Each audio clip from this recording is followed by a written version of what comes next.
Welcome, bow betters. Welcome to MMA Sip and Smoke, where we review fine cigars as well as libations such as beer. Today we have a different treat for us. I got the Winking Owl Sangria, which you can get at Aldi for like $3 a bottle. Super cheap, super flavorful. We're gonna review that as well, but the Perdomo Barrel-Aged Habano Connecticut Shade Wrap Cigar. I thought I bought something different initially, but that's what I got. Let me make sure before we continue any further that we are indeed live. All right, guys, let's see. Yeah, we're going. The technology worked well. The technology worked. Wow. Very interesting. But yeah, welcome to Bout Better's channel. Bout Better, yeah.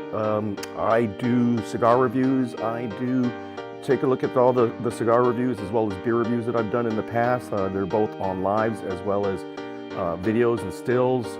The other thing that I do, of course, is MMA picks for UFC, primarily UFC. Once in a while we'll do some other picks, but we focus on fine cigar reviews with other libations and pairings, such as we have today, the Winking Owl Sangria from Aldi. So if you live here in the States, you can get this stuff as cheap as $3.98. I'm in a little bit different of a situation today, people. I'm in a different context. But yeah, my theme music, is it on my theme music? Is it almost finished? It should be. It looks like it's getting to be. Welcome, Bout Betters. I didn't put the Bout Better shirt on. I should have put the Bout Better shirt on, right? You guys can hear me fine, so that's cool. But yeah, welcome. It's starting to rain. It's going to be pretty bad outside, and I can't smoke inside. So I came to the garage where hopefully the smoke dissipates a little bit later on, but we're in the garage today, and that's where it looks like that I could do this. Like, I could probably do this occasionally. I'm trying to get on once a week. It's my day off. What else am I going to do on my day off? I go and get my hair cut. I got the haircut. Watch Tech, Seiko. I think you guys have already seen this one, the automatic. We've talked about it before. Exhibition case back, deployment clasp. You see it has that secure deployment clasp, which is cheap, but beautiful exhibition case back. You can sort of see it. Is my hand in the way? Yeah, there you go. So you can see the movement. I like looking at it. It's a nice exhibition case back. You can see that wheel. It's pretty cool. Great lume on it, great weight. Goes with most outfits or anything that I have. So it goes with this jacket well, goes with various colors. So it's a very neutral watch. And yeah, good little purchase, a little impulse buy. But yeah, it was intended to be for work, but that's what I got today. I had a different jacket on during the day. I had my derby. What do you guys know about the derby from San Francisco? But let's not get into all that. Let me not do the weave. Let's look at this beautiful, look at this beautiful cigar, the Perdomo. I've heard good and bad things about Perdomo. Initially, my cigar guy was not very high on Perdomo, right? And as just a manufacturer, man, this thing is well humidified. There's a little tear. That might have been my fault. That tear it's definitely my fault. It's very small right there. You could see, yeah, you could see it. That's from probably right now or another time when I had the cedar wrap around it, like the edge must have caught it. So that's not going to be a problem, but I could tell this cigar is really well humidified. And look at the label on this sucker. Beautiful, beautiful. I'm not a big fan of anything barrel-aged, to an extent including beers. I like my barrel-aged beers. I find them to be sometimes a little too sweet as well as too sort of alcohol based. Like, I really do taste that bourbon, and sometimes a little too smoky. But look at this, yeah, the Connecticut. Look at that on the foot. Like, that's the nice label on the foot there, the Connecticut with the lion. Beautiful, beautiful packaging. The labeling is excellent. I thought I had the 20-year anniversary of Connecticut, and that was something that my boy 808 Smoke, I believe that's his channel, 808 Smoke, Hawaiian dude. He recommended the Perdomo cigar to me. He recommended it, the Connecticut. As I don't really smoke a lot of Connecticut's, but since he recommended it, I got one. And that's what we're gonna review today, along with This here, this is the Winking Owl Sangria. Taste, it's very sweet, medium bodied. It says, I'm going to put its notes since it has the notes there. Delightful fruit notes with the hint of citrus. I agree. I tried this a little bit. Food, seafood, grilled veggies, and Spanish cuisine. Best when served chilled. I have it already chilled. I would agree with what it is. It's actually a very, very sweet sangria. I'm not normally keen to that, but I think it's going to pair very well with this cigar. Sort of a sweet with a nice mild Connecticut shade, right? Whoa. Oh, that was just from... And you could guzzle it. Sangria, that's the other good thing about sangria. You could put this in a regular glass. You don't have to put it in a wine glass.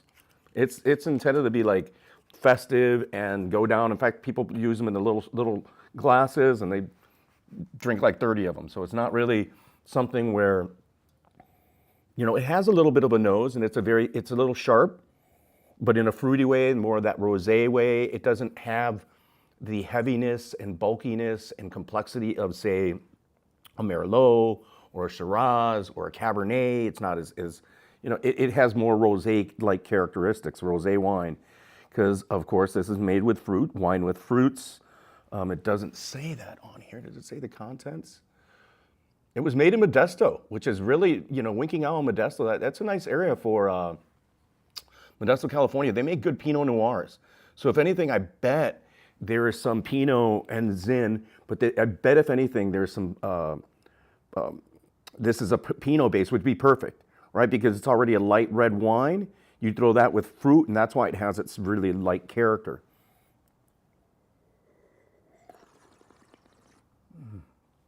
Oh, that's flavorful.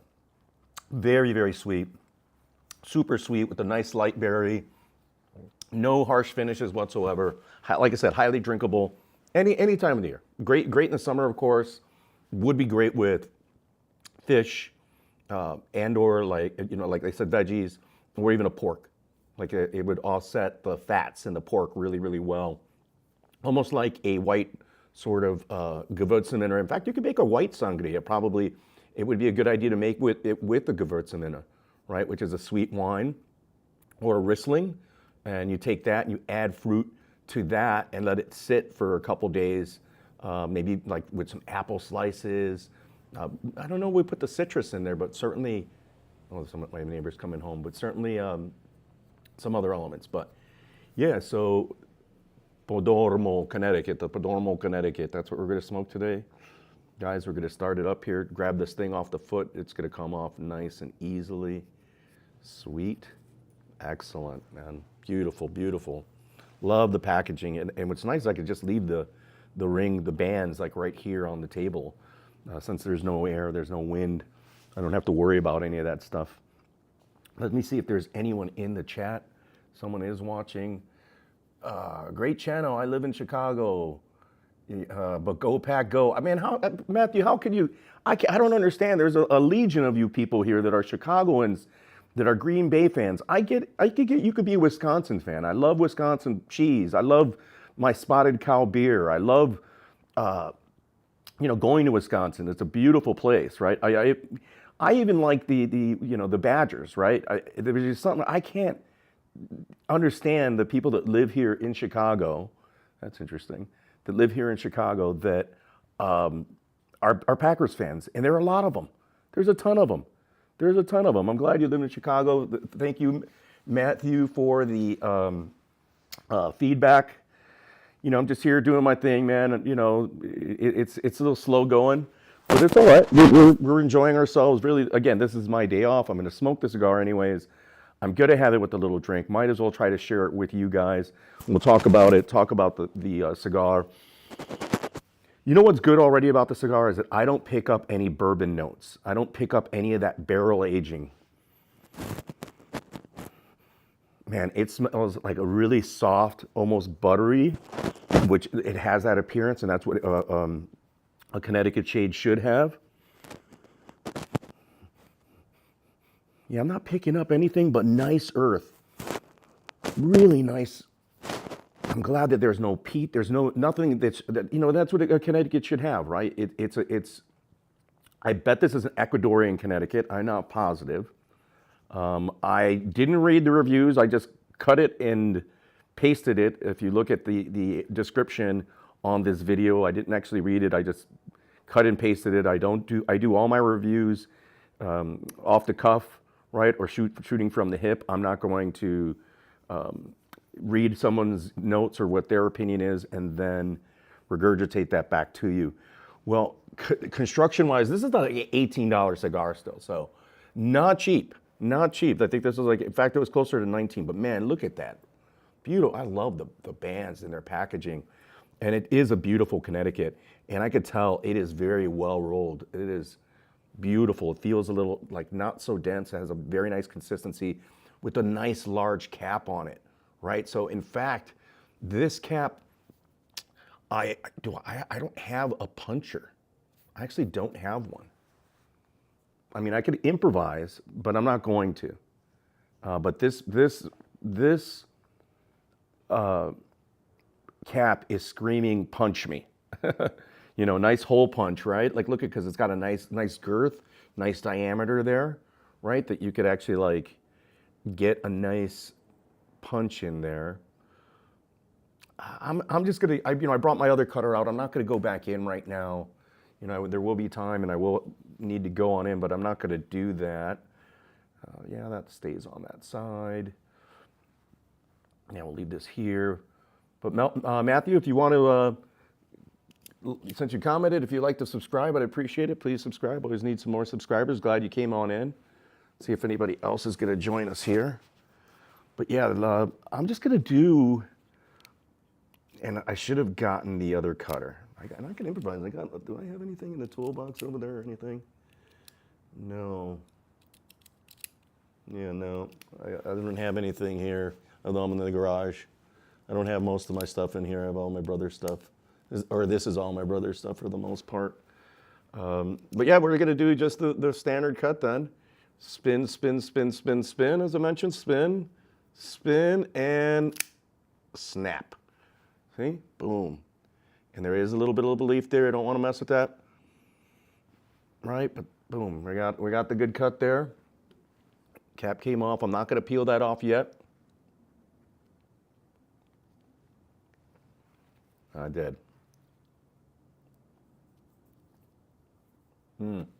Now I taste that bourbon. And it's not, you know what? What's cool or that I like is that it's not overwhelming.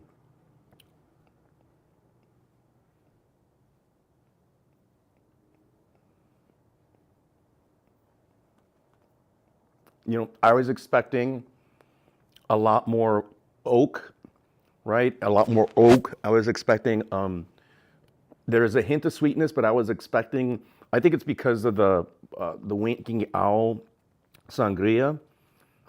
I think the sugar it's heavy in sugar and it's carrying over really well with the cigar, giving it a more subtle but definitive sweet characteristic.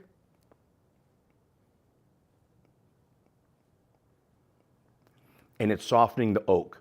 And I bet the blend over time, I'm really surprised that it didn't absorb more of the bourbon and the oak. And I would love, well, there's a little spicy finish there. It's got a little, very little, and late. I would love to see how this cigar is made.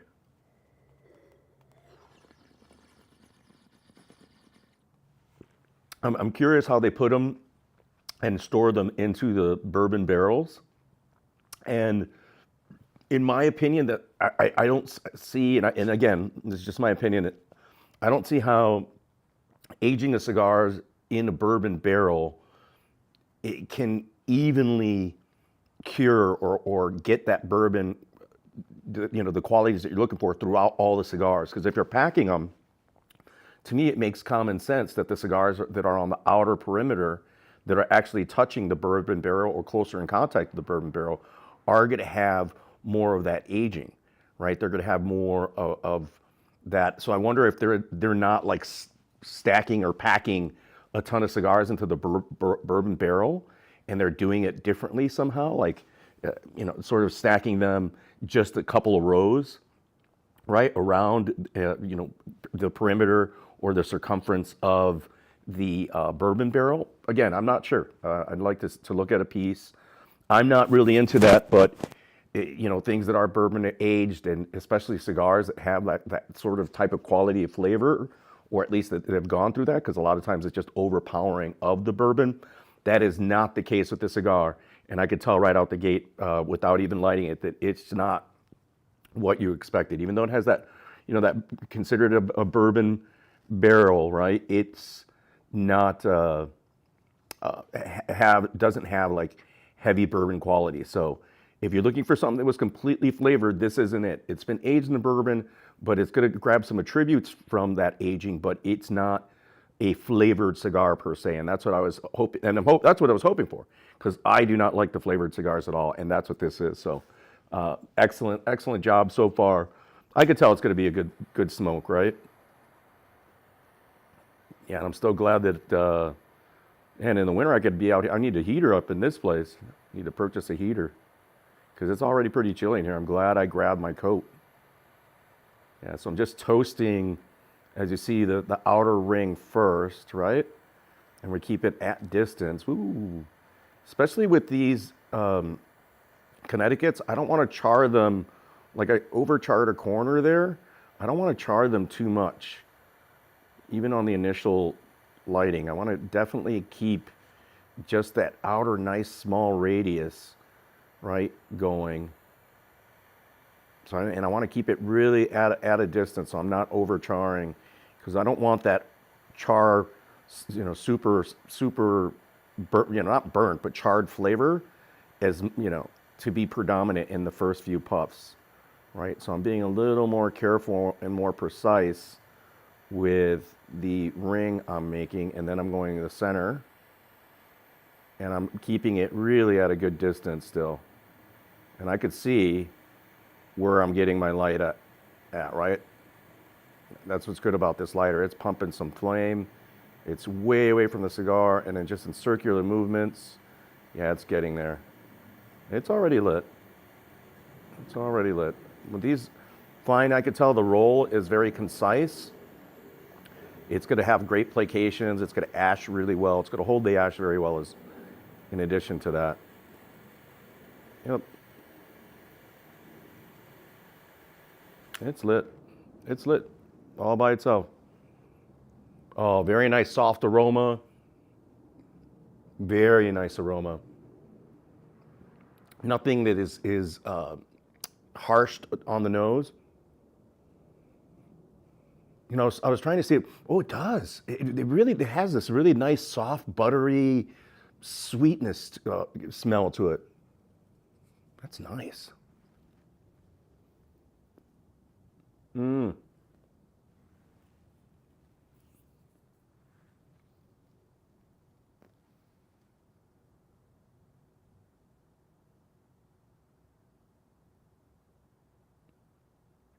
Oh my God, that's butter. That is butter. And how the sweetness is so soft. Perfect wine for it. Oh, this reminds me of one of my favorite Connecticut's, which was the Alfred Dunhill Connecticut Shade, their brand cigar, their aged tubos. Soft hint of vanilla, you know, vanilla caramel,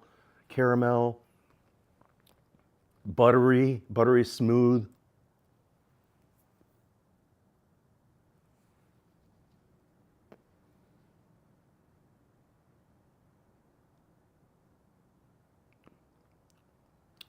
Man, this thing is puffy like a marshmallow. Like really soft, light sweetness. Has I don't taste any of that bourbon. Again, I'm very curious of how they produce this cigar. I don't get any hints of bourbon at all, right now. Right, that's just from the onset, and I'm happy about that. I'm happy. It doesn't taste like a flavored cigar. It's super smooth.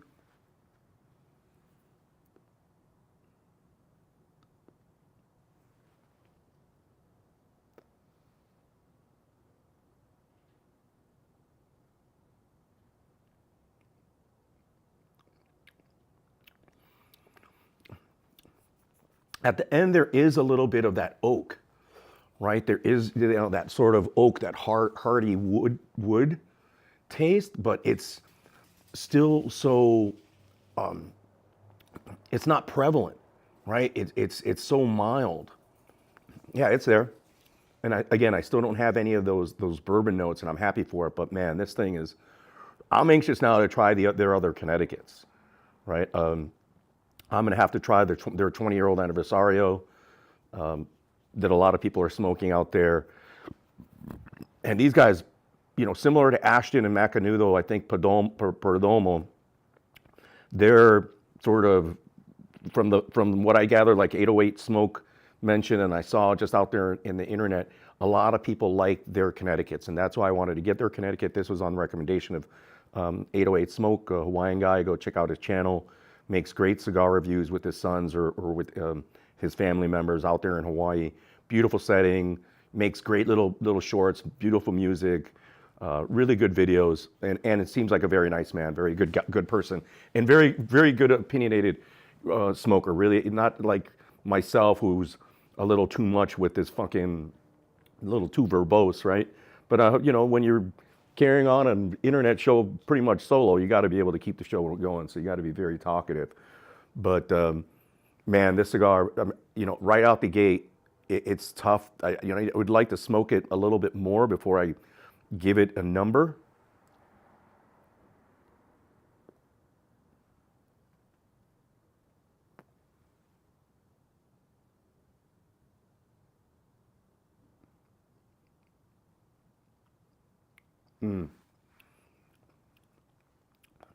Yeah, that subtle, soft, buttery sweetness to that oak, and it's just really nice. It's very smooth.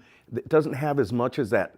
I was expecting a little more caramel or vanilla, because it's just a little. I think the barrel aging gives it. It's a different sweetness. It's on that, in that flavor set though. Like this of course would be paired well with, this is a great wine to pair it with. It is a little sweet with sweet, but it's okay. But again, this one for me, I wouldn't have it with the bourbon. I would have it with the cappuccino. I'd have this with a cappuccino all day with the cappuccino. Nice cappuccino. So it's a good morning or even evening cigar. You could have cappuccino in the evening. But this thing screams, you know, creamy cappuccino, you know. You're outdoors and you don't want a cappuccino, you get one of those frappa, you know, the ice sort of coffee things, that'll work well as in addition as well.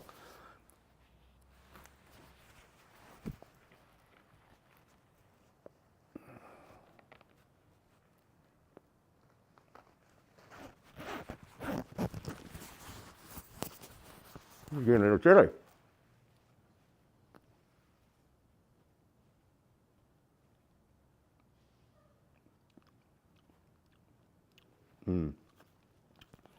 There it goes. I anticipate more of that oak at the end, and I anticipate this cigar is going to change drastically throughout the smoking process. It's going to be definitively, and look already how well that is rolled. Like I knew that was going to be really well. It was really well rolled. I like also that it has the wide band. I actually enjoy that because you know, I tend to like fondle my cigars a little too much, and the bigger that band is, it helps protect that at least section. So when I smoke that section later on, it's not going to have my oils. I'm not going to take away the oils from the cigar. So I like them when they have that big band, right? I'm not going to manhandle it. When it has that big band, it gives you a lot to handle the cigar with. So you're not taking the oils off the cigars, like just manhandling it.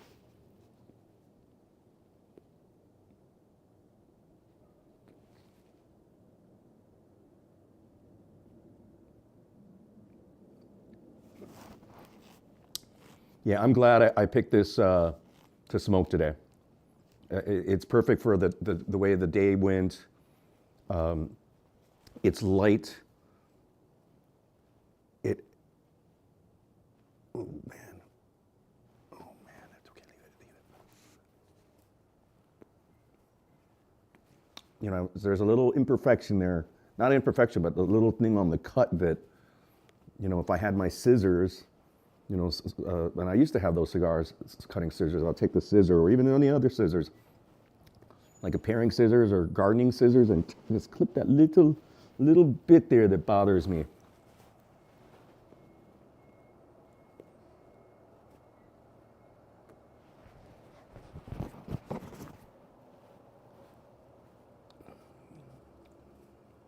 Yeah, still no one in the chat still. Matthew Nelson came in. I appreciate that, Matthew. Wish you would have stayed and said something more than go pack go. We know that the Bears aren't going to be doing anything, so that's pretty unfortunate. But I expected that. Should have bet it, actually. Everybody was like thinking they were going to make the playoffs. I'm like, I don't think so.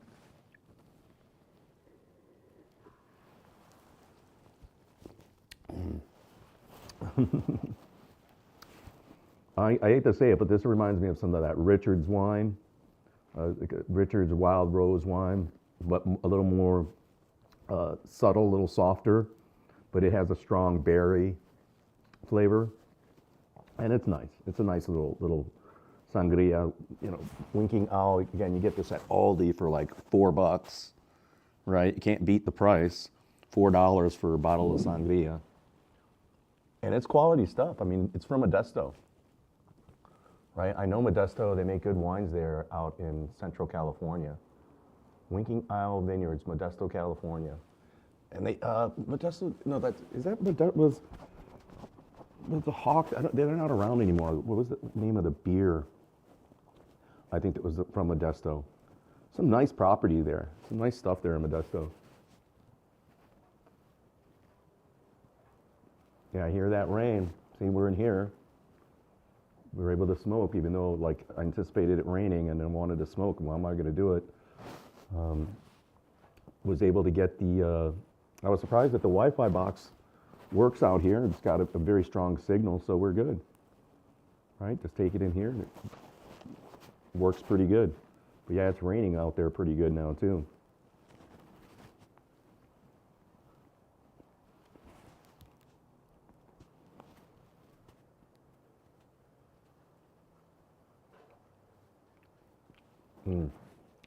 Yeah, this is up there with Connecticut. It's closer to the Dunhill. You know, I've had a couple good Connecticut's here. We've smoked the Macanudo Cafe, which was a very good. I mean, price point for price, it's I would say better than this cigar in a certain way. Different flavor profile because that one had more nuts flavors, and. I should write this stuff down, but it wasn't as soft as this cigar. The cigar, I'm amazed how soft the smoke is. Like I said, marshmallowy, like very soft on the palate. Whereas that Cafe still had a little more body to it.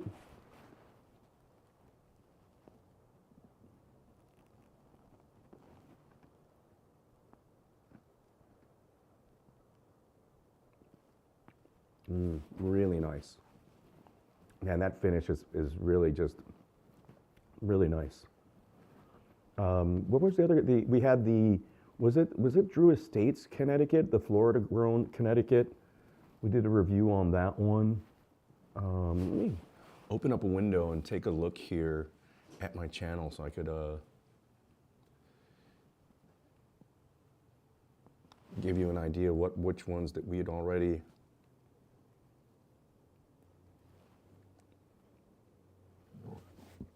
We had done videos on.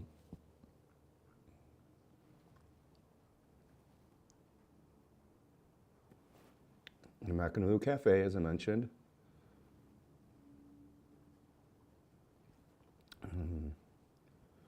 I know there haven't been very many. You know, because I like, you know, I'm not a big Connecticut guy. The double broadleaf, Espinosa, Laranja Azuelo, Crooks Epicure. Yeah, the Drew Estate 20-acre farm. That's a good Connecticut. That was a very good Connecticut, and I think that's been it. This is like only the third. Is it the third Connecticut other than like my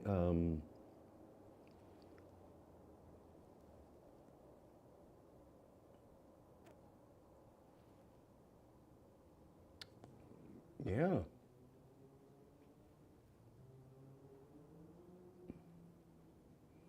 Aurora ADN, the Alec and Bradley Kunitsugi. You've had a lot of Alec and Bradley cigars.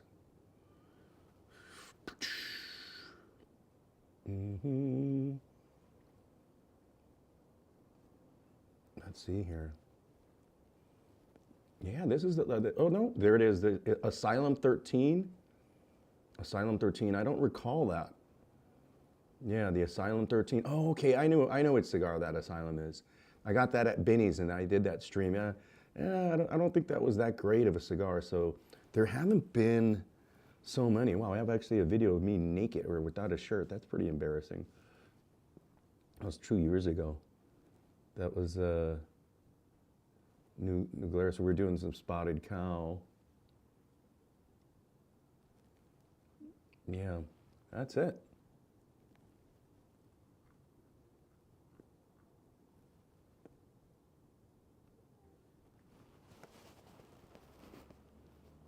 So I don't smoke a lot of Connecticut's, but this is a nice Connecticut. I wouldn't mind getting more, but at the price point, man, $19 a cigar. I could get some, like I said before, I could get some really nice, a lot of different great cigars for a lot cheaper, for half the price, you know? Like we're basically close to $20 a smoke for these.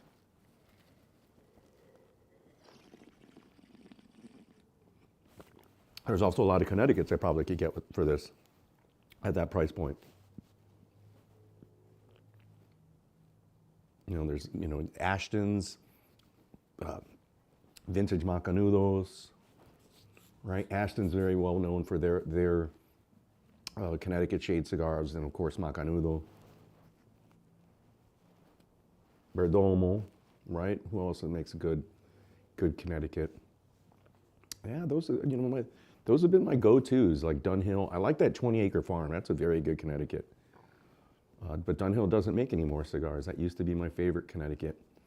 And the Macanudos, of course. And Ashton. So those are my three, but now we have Perdomo added to the game here.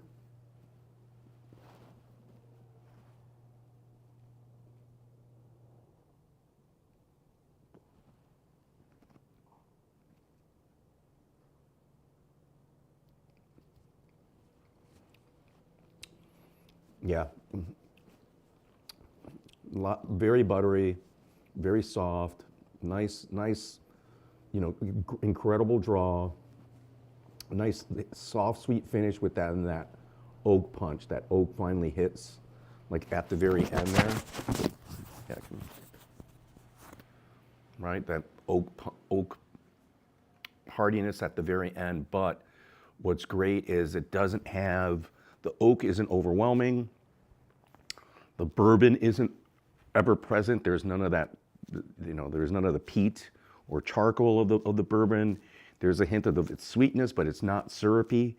It's not caramelized, right? When I'm smoking, I don't have a sense of any caramelization of the tobacco. Really, like, I'm curious to see, and I'm going to look on the YouTubes here, how, if there is something, if Perdomo or even someone else has like a little video on how they age it in the bourbon barrels. I'm very, very curious of how they do that. And yeah, since we're on it, since you got my opinion, let's go.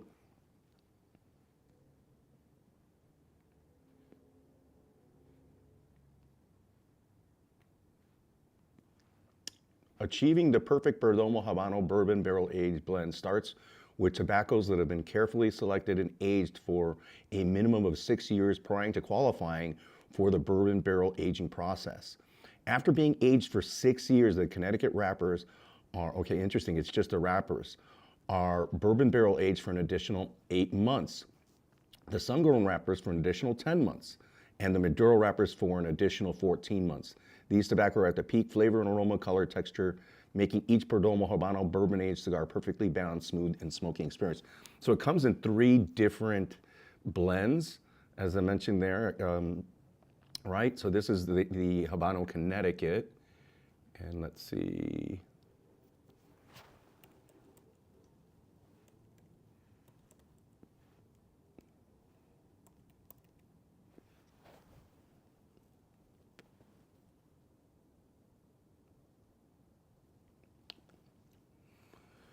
Yeah, they have a 30th anniversary, double-aged 12-year vintage, a 10th anniversary, the Habano Barrel-Aged, Lot 20, they have a fresco, and some travel bags, interesting. So, the Connecticut, that's, okay, there we go. Very nice website, rated number 92. All right, the Perdomo Habano Bourbon-Aged Connecticut has a stunning 6-year-old bourbon barrel-aged Ecuadorian Connecticut, told you, which blends perfectly with the 6-year aged Cuban-seeded Nicaraguan filler tobaccos, offering a rich, creamy smoke with a slight hints of caramel and cedar on the finish. Yeah, I was saying cedar, oak, I think it had more of oak, but yeah, hints of that caramel I mentioned before. That's the sweetness, right? Creamy. I'd have to agree with their description of it. Ecuadorian Connecticut wrapper, Cuban-seeded Nicaraguan binder, and a Cuban-seeded Nicaraguan filler. They taste rich and creamy, pairing scotch and bourbon, that's not my style. Finish, buttery smooth, yep. Strength, mild to medium. I would say it's much a mild blend. Really good cigar. I'm not gonna try the sun-grown, but I definitely am gonna try that Maduro. Like that might be my next, but these guys are known, or at least I know them primarily from their Connecticut, their Connecticut cigars, and I'm gonna try the Maduro because I like Maduros and see how that is. Again, price point on these is like $20, so it's not the cheapest of cigars. Would I buy more of them? Absolutely. Oh, that was another Connecticut that we did, the Nub Connecticut. That's a nice little cigar.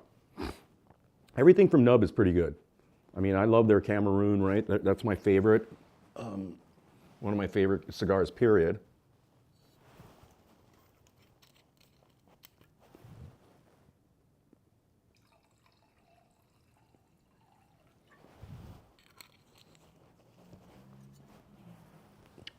Next cigar we're smoking is going to be, well, it depends on my mood. What's left in the aging tray, where I open, take these out of the cellophanes and put them in cedar wraps and put them in the cedar tray, is the, as I mentioned before, the Stillwell cigar from Dunbarton. I believe is Stillwell number 23. I don't know what blend that has or what type of pipe tobacco it's going to have, but the last one, the 32, or the other piece, one that I smoked, was a 10. Fabulous cigar, like up there as one of the best cigars I smoked in a year. So, kudos to them. And I still have a box of Dunbartons that I haven't even opened, and I haven't even opened up their Umbago, or whatever it's called, the Umbago, like packaged cigar. So I still have a few cigars that I can do sort of openings, box openings, but I'm gonna save that for like a special occasion, right? I don't know if I want to do it here in the garage, but that's okay. We'll see. We'll see how my mood goes.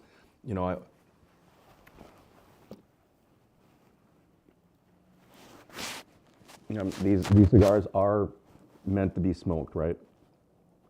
They are meant to be smoked.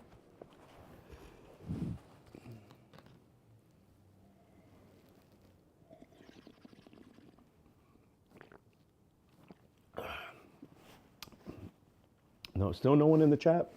All right, we'll start on a little MMA. This card here coming up. Can't say that I'm super excited about this card, but I would argue that there are some decent fighting lines on it. Gambling lines, I mean.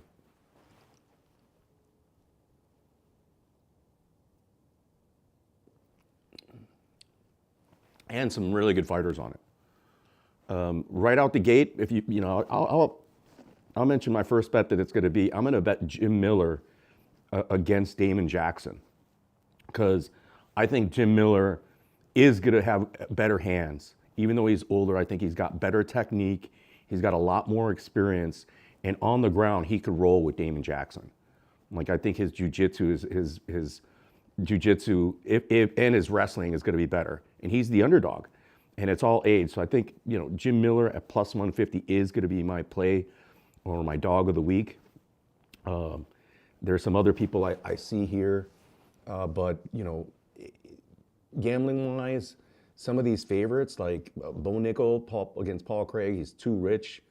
I think that's going to be a very interesting one, right? I mean, Bo Nickel's going to may choose to stand up with Paul Craig if he's smart, and I think, but he doesn't have as much experience as Paul Craig, and I think he might be overvaluing his wrestling and his submission abilities. So this is a good sort of test, a good gateway fight for Bo Nickel, where he gets to fight somebody with a lot more experience inside the octagon than him, and that might have a couple better jiu-jitsu techniques. But Paul Craig isn't really a roller. He's very opportunistic with his submissions. Like, if he gets if he gets top position, or if he gets you locked in, he's got great arm bars. He's got really good jiu-jitsu, and he could definitely sneak out a submission, because but Bo Nickel, as we've seen, is hard to submit. But we'll see if he's gonna, and he's gonna engage. So I think Bo Nickel's gonna win it, because I think he's gonna be able to avoid that submission, and Paul Craig allows himself to be hit too much, right? And he allows himself to be on bottom way too much. And he's trying to play, jiu-jitsu from the guard, and that isn't going to work against Bo Nickel. He's just too strong of a wrestler, too strong physically to fall for that, and he's practiced that nowadays. So Bo Nickel getting better each time he's out there, and I think he'll win that. But at what was it, Bo Nickel's price?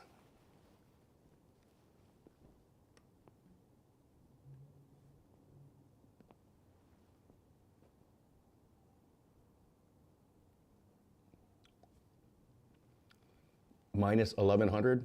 You can't even parlay that. People do it.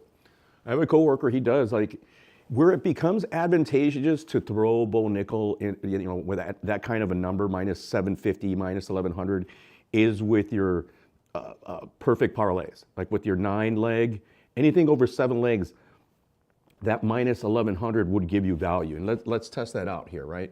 So if I grab Bo Nickel, right, on the money line, I take Charles Oliveira at minus 245. I think he's going to take that fight. I take John Jones at minus 625.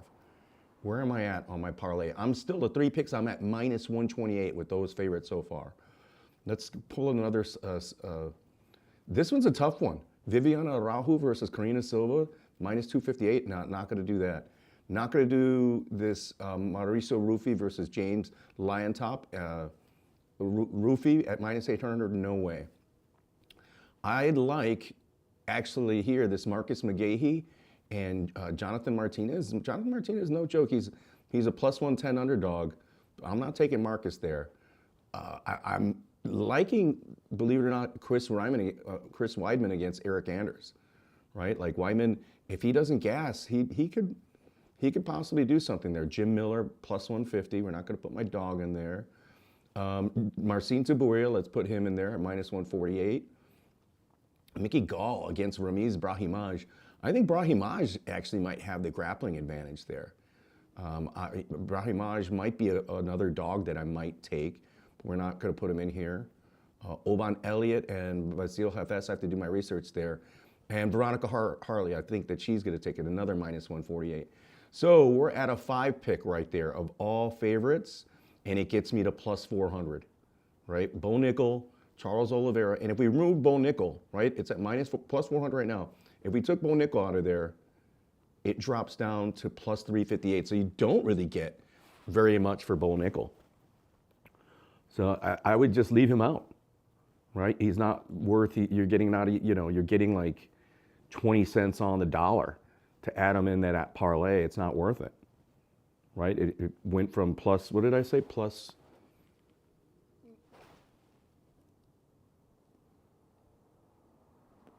yeah, plus 400 to plus 358, right?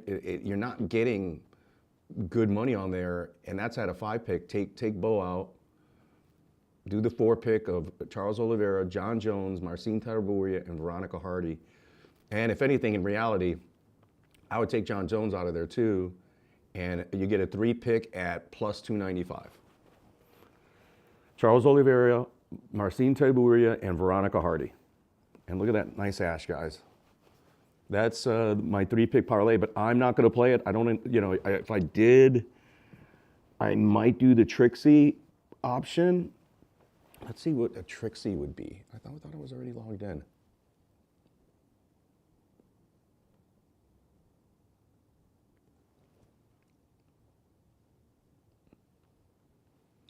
Yeah.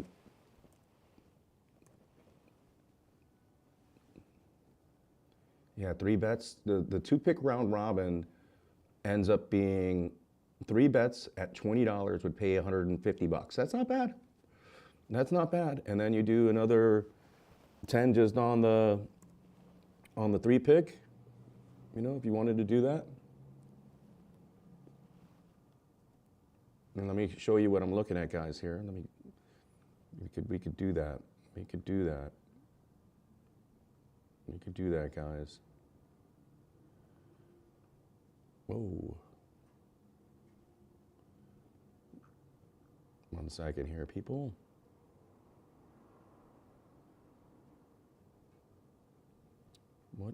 Maybe I'll move it up to the front. That's what we'll do. Welcome, bout betters. Oh, there we go.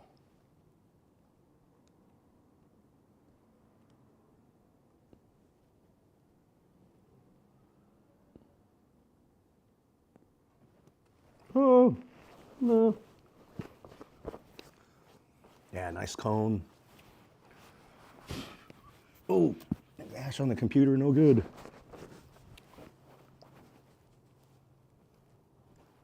I'm really liking the cigar, guys.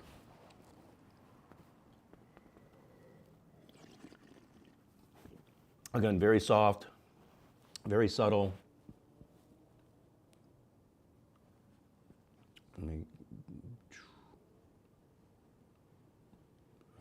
Oh, I got a couple of them opened.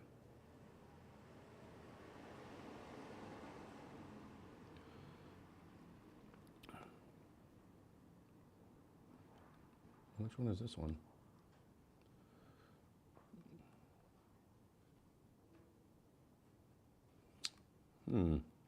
Oh well. It's all right, guys. We'll get back to it. We'll get back to it. I'll just mention it to you. We'll just talk about it. Just talk about it. My banner up. Oh, what happened? Did I move me a little bit over? Is that what I did? Yeah, I gotta move me back so I can get my things there. All right. Yeah, so that's a better pick. Again, utilizing Bo Nickel. Don't do it. There's no point. There's no point of parlaying him. Let me clear that. Let's look at some of the props on that Bo Nickel fight.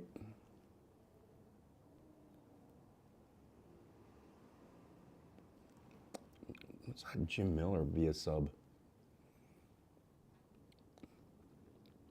Damn, Jim Miller to win by submission plus 750. Ooh, my goodness, man. That might be worth a fucking stab, man, because they both these guys can grapple.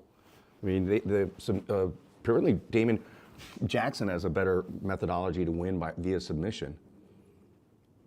Jim Miller is more likely to win by TKO at plus 400.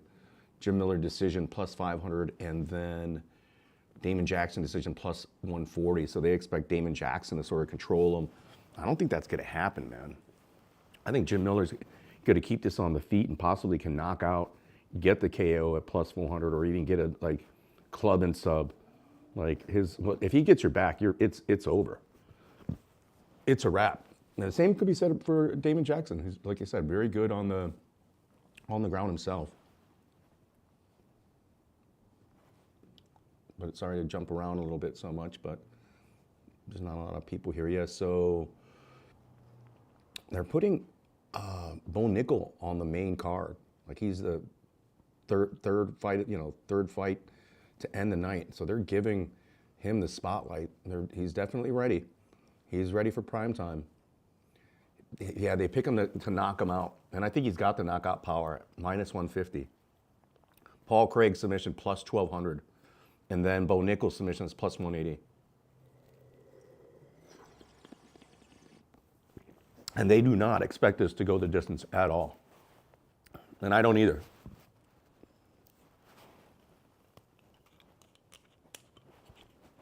Both guys are finishers. Paul Craig is susceptible to taking too many punches, seeking the submission. Bo Nickel's punching power, his ground and pound power is there, right? And his submission defense is there as well. So I'm liking that. That's why that Bo Nickel by TKO minus 150, because I think he's going to get the TKO somehow. He's not going to sub him. He could sub him, but he's going to ground and pound him. He's going to knock him out with some ground and pound. Bo Nickel's he's going to get to the ground. He's going to allow himself to be taken down, and Bo Nickel's going to avoid the arm bars, avoid the triangle, and one of those punches is going to land there, and his strength has just gotten better. Like, so I anticipate Bo Nickel definitely, like, yeah, they're like Vegas, getting that TKO. And I think it could happen early.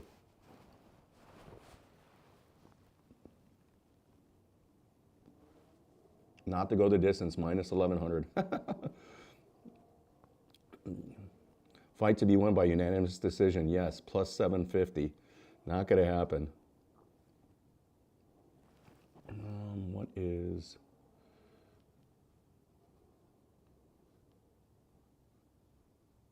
Yeah.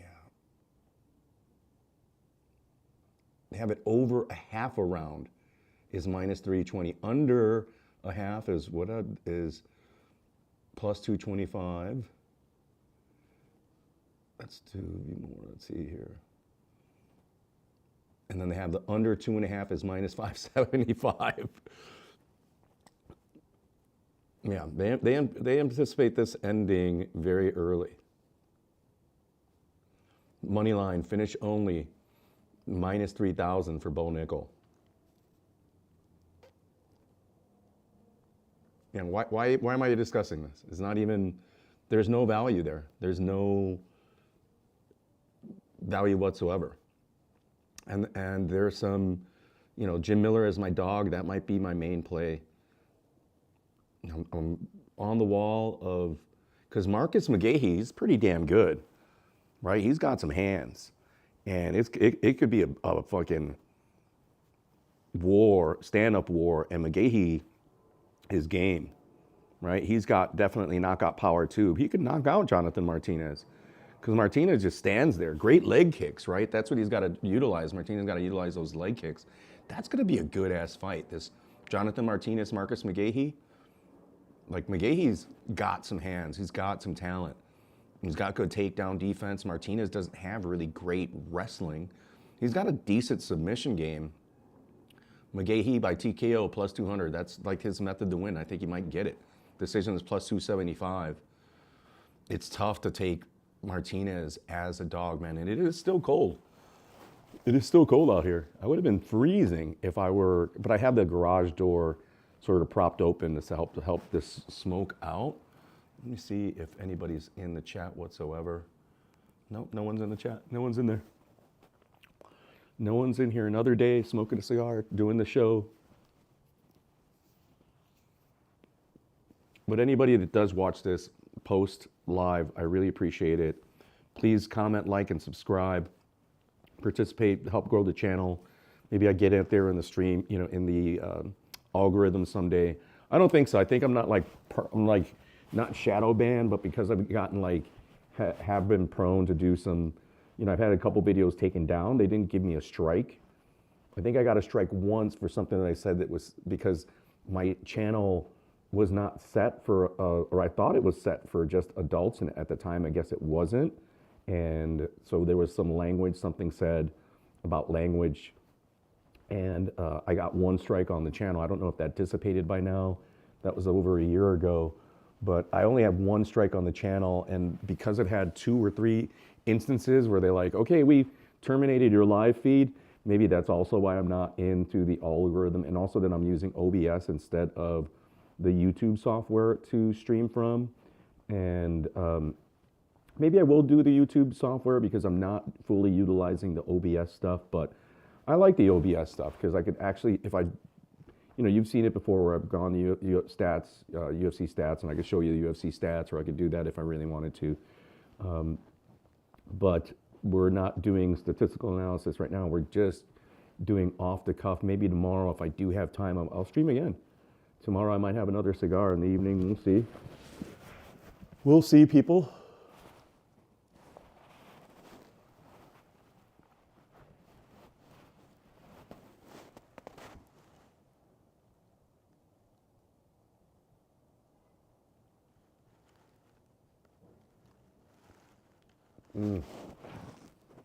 Man, yeah, that caramel now, it's there. And they say cedar, I'm saying more oak, but really nice finish. Both of them blend really well. They're not sharp. It's really a nice cigar. It's in the 9 Club for Connecticut. It's up there. It's just so smooth. It has that I wish it had a little bit more vanilla characteristic to it, and that's what I miss in a lot of the Connecticut's that are out there. That vanilla more with the caramel is what or butterscotch even, is what I loved in the Dunhill. And then that's my fault. I'm always seeking flavors that, and these are, all the cigars are different. All the blends are different. And the times that they're, just like a wine. You drink a wine from the same vineyard, even across years, they're gonna taste different. You taste the one that was from last year compared to the one the year before that.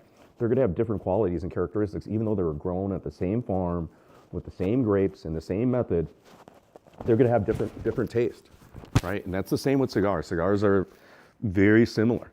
It is a varietal product.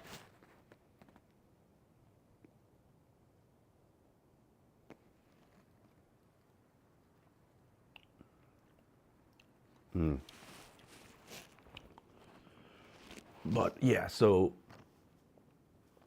Mickey Gall, Ramiz Brahimaj. I think what's Brahimaj's submission line here? They don't have it. Why don't they have the props for that fight? It's Wednesday. No, they don't. They do not have. I'm liking that plus 750, Jim Miller via sub. I'm liking that, or his even KO line.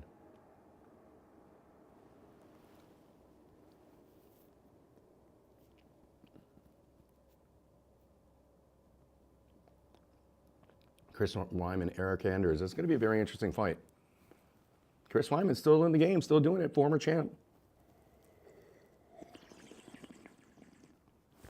Now on the prelims, he still wants to get in there. He's only a plus 102 underdog. Because if he could get his wrestling going early and wear down Eric Anders, he could outpoint him. Anders is tough to submit, but he could possibly submit him. Anders is a strong guy, man. Really strong base, decent takedown defense, and decent hands. Right? He's the younger fighter. It's gonna be a test for Chris Wyman, and that's why he's a dog there. That Marcus McGahee, man, what was his TKO line? Was it only plus 150 for McGahee? Plus Marcus McGahee TKO plus 200. That's not bad. That is not bad whatsoever. Plus 200.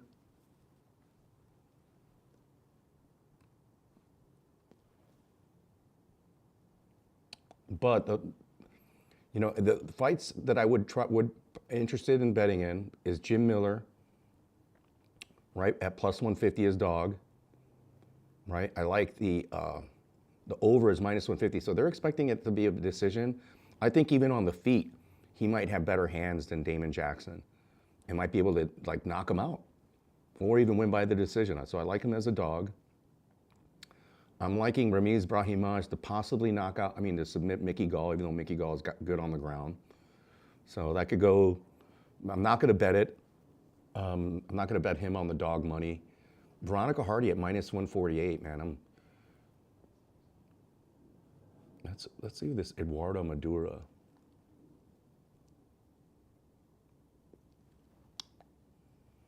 She lost her last time out against Denise Gomez. She beat Montserrat, the rabbit, knocked her out. And she beat Jameen Silva, right? And subbed her out in Contender Series to get there. But Veronica Hardy is really good, man. She's coached by her husband, right? Hardy, Dan Hardy. And then she takes instruction well, and she's getting better each fight. And this is she gets the opener. I think this is her fight to win, but they're probably not going to give you. She could end up finishing the girl. They don't have any method lines, Veronica. But -148. She's definitely I would put that in a parlay. Like I like that Veronica Hardy in a parlay. I like.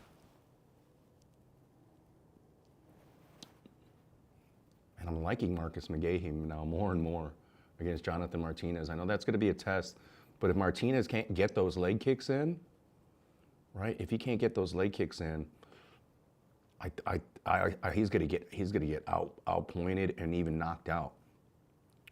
I think McGahee at -130, Veronica Hardy at -148. You're at +196. Yeah, and maybe throw in Charles Oliveira. Those three for the round robin, along with my dog play. That's something to consider. I might consider that. I might consider putting these three, Marcus McGahee, Veronica Hardy, and Charles Oliveira, in a parlay and a three-dog leg round robin. So I'm considering that, and then putting something on Jim Miller at +150 on the money line.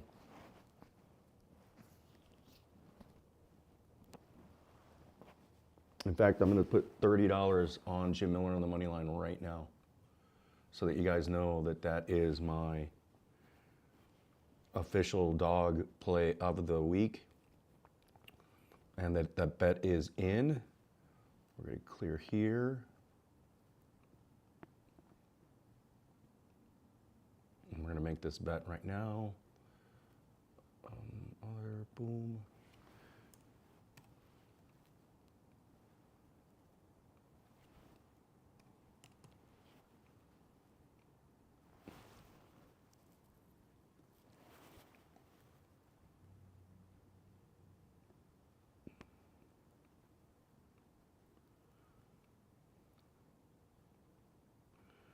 Right. My apologies, folks. Ooh, but we're doing Jim Miller, man, my boy, my money maker. Been making money for me for years, man. And I might prop him out too. I might look at just what is his finish line. Jim Miller getting that finish. He's not done, man. Jim Miller, does he have the most fights now in the UFC history? Let me see where they stand. But yeah, winning method.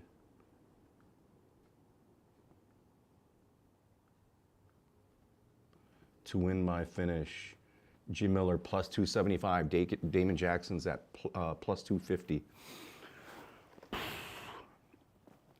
Yeah, that's going to be an interesting one. I like just maybe the sub line, +750.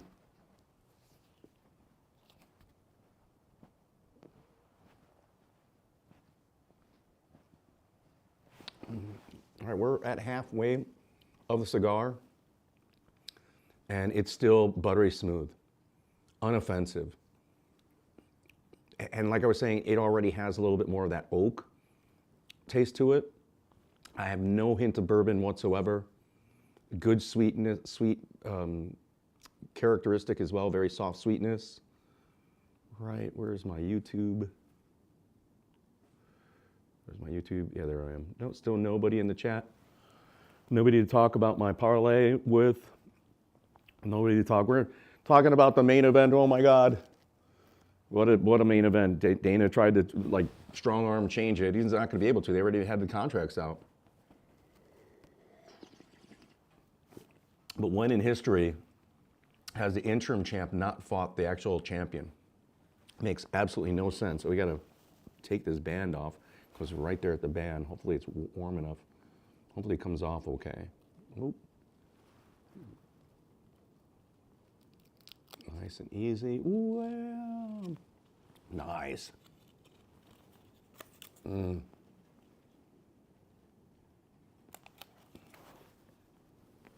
had it upside down. My bad, people. Esteli, Nicaragua, right? And then Alapa, Nicaragua, creo que también. Wow, that's a nice band. That's going to be nice in the cigar band jar. Really nice band. Great cigar in the 9 Club, just a 9.0. And it barely makes that, I mean, it barely makes that 9. Barely makes that. It's more like an 8.75. Because it's not, it's almost too soft. I like the blend and I like the textures to it. It smokes really well. It's well constructed. It just isn't there. Like it's nice and smooth, great subtle cigar, great for a novice, great for a beginner. Expensive cigar to give somebody that's a beginner smoker.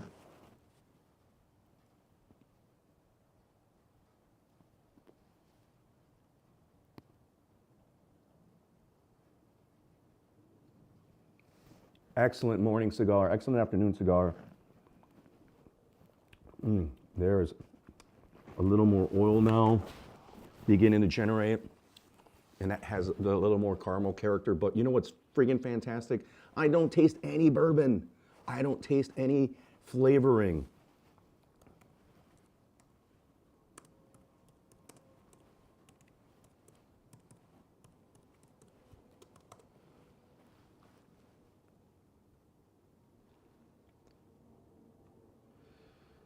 Jim Miller has the most UFC appearances. I'll land here doing 2 more than Andrei Arlovsky, followed by Donald Cerrone and Rafael Dos Anjos. Yeah, Jim Miller has the most UFC fights, man.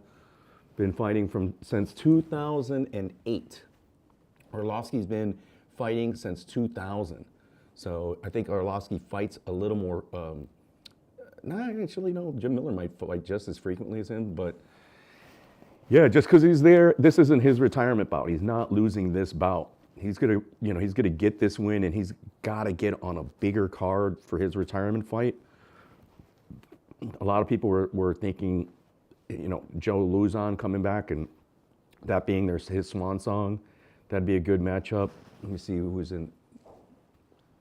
Let's look at Jim Miller's record, his losses. And I'm not sharing with these with you guys because I don't want to mess up the screen too much, and it takes me a while to get it all set up and play around. But and I guess I could, but yeah, Jim Miller, yeah, he lost it to Green, by decision. He lost to Alexander Hernandez by decision. He beat Donald Cerrone. That's a big win. He lost to Joe Selecki. That's not a good.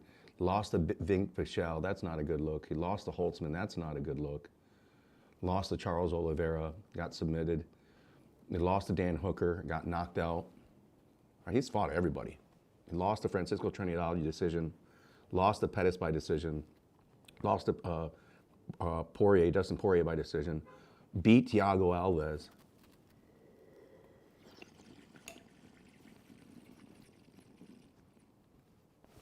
He's fought who's who in that division. No, he beat Joe Luzon. He beat Takanaro Gomi. He lost to Diego Sanchez in unanimous decision. He lost to Michael Chiesa via sub. He beat Daniel Castillo. He lost to Benel Dariush by decision. Lost to Cerrone by a TKO in that first time. Yancy Medeiros he beat. Lost to Pat Haley. He beat Joe Luzon again. He lost to Nate Diaz via sub. He beat Melvin Guerrero via sub. Lost to Benson Henderson. Like, so how many? So Charles Oliveira, he beat Charles Oliveira once. He beat Gleason Tebow. Wow. Mark Bosick. Dwayne Ludwig. Gray Maynard. He lost to Gary Maynard. He beat Matt Wyman. How many champions has he faced? Who were champions here? Oliveira's a champ. One. Nate Diaz wasn't a champ. Neither was Luzon. Joe Luzon. So there's Charles Oliveira. There's Donald Cerrone. And Sanchez wasn't a champ, but he was a tough winner, right? He lost to Poirier, so that's another champion that he's fought. He's fought Pettis as another champion. Did Dan Hooker ever have a interim belt? No. Oliveira again, that's 4. He beat Clay Guida, subbed him.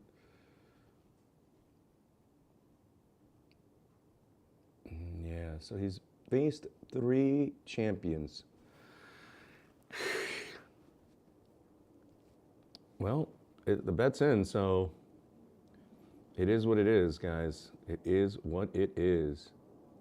And then we're going to do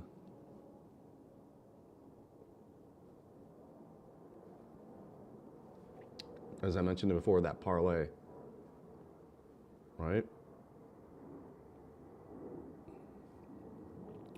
But 30 already is in on Jim Miller. Let's see how that turns out.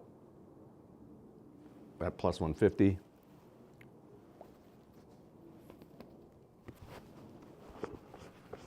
I don't even know why I bring out the ashtray with me. Oh yeah, I bring out the ashtray because if I run in, these pants have gotten a little ashy. Yeah, but ash is okay. It's almost cleans. As long as it doesn't make a hole, it don't burn a hole. You don't need to let the ash, lay on you for too long. You'll be okay.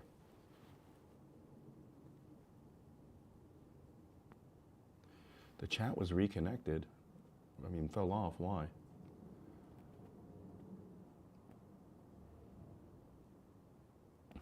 Interesting. The chat went down for a moment. Didn't even notice because no one's in there.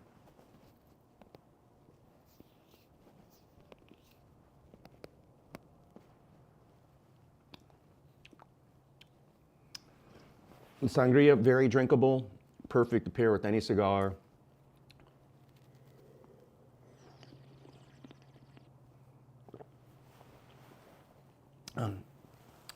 It doesn't really cleanse the palate. Whoa, which is okay too. Right, that's okay. But it's, with the cigar, sangria is a good pairing because, especially this cigar right now, some of the oak and some of the characteristics of the cigar are dampening or lessening the sweetness of this Winking Owl, $4 at Aldi. Highly recommended. Good drinking, pairing with cigars, just nice to drink. You want something for your guests at an event, perfect for Thanksgiving. Right? It's not super heavy, very drinkable. Will go well with the turkey. Will go well with all your vegetables and your sides that you have. Your peas, your potato, your scallop potatoes, your mac and cheese. All your favorites out there. This year I might actually make I think I might make maybe a cauliflower sort of casserole dish. Yeah, like a cauliflower, believe it or not. Some cauliflower with miso and a little honey, right? Because you get a lot of sweetness and of course during the holidays. Just a tinge of honey within the cauliflower with some miso, a little Chinese vinegar or a little rice vinegar or something like that to give it a little kick. A little paprika, right? And some cilantro maybe even. Like throw a little cilantro or some green onions, some chopped green onions or both. So I'll do that. I think that might be my dish for my veggie dish this year. I might make it, make something with cauliflower. And I think that'd go well even with the turkey. There's gonna be a lot of cheese. Most people make a lot of cheesy and creamy dishes, and that might offset or be something different.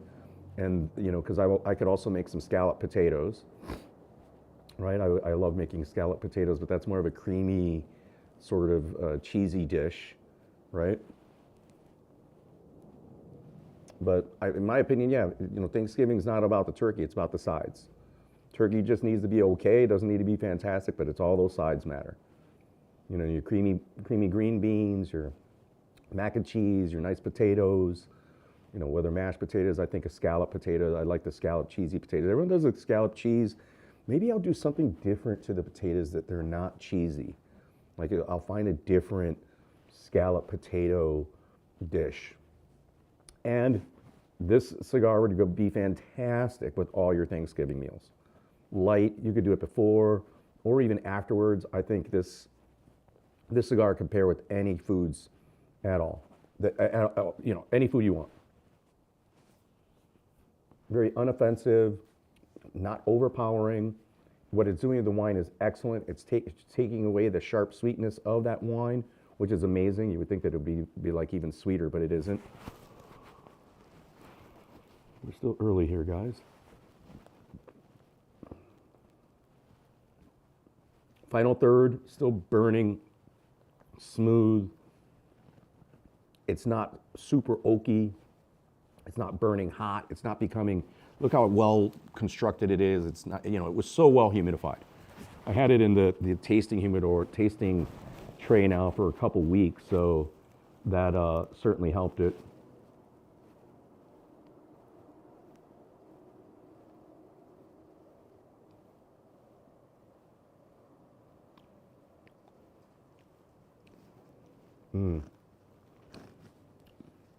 Now you get a little bit more of that pastoral taste, that beautiful, nice vegetable-like character on the finish, but that's okay, right? Like, I like that. I like that a lot, right?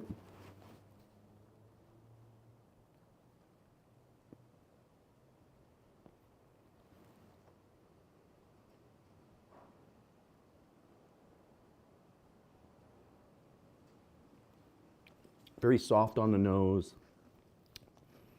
The cedar is now, the cedar and oak is more prevalent as I expected, right towards the end of the cigar. That's going to be there.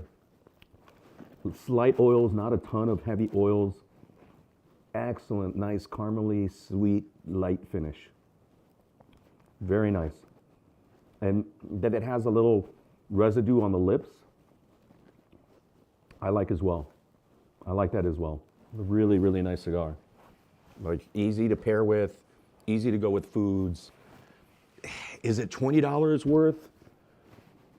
I'm gonna have to say no. It's not that I'm a cheapskate. It's just like in that price point, there's so many good cigars, right? And this one, as you could tell from like, if you look at my whole profile, I used to love Connecticut's. I used to smoke Connecticut's all the time. I'm just not a big Connecticut shade wrapper cigar smoker.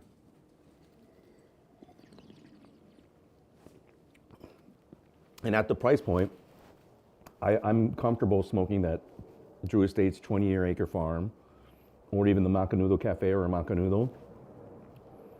But we're going to see. We're going to try some other of these Perdomos, right?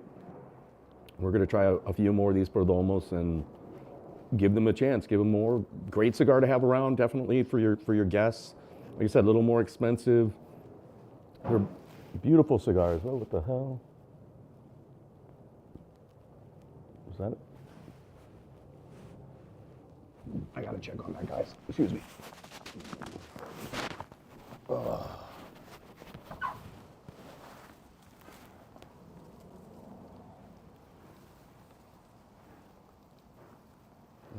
that was. Hopefully I'm not being robbed right now while I'm out here having a cigar. Someone's robbing me. I didn't see anybody go out.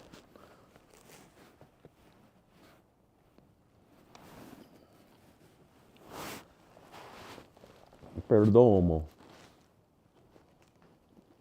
I'll be with you guys until we finish this, of course. I'm going to smoke it to a nub, as always.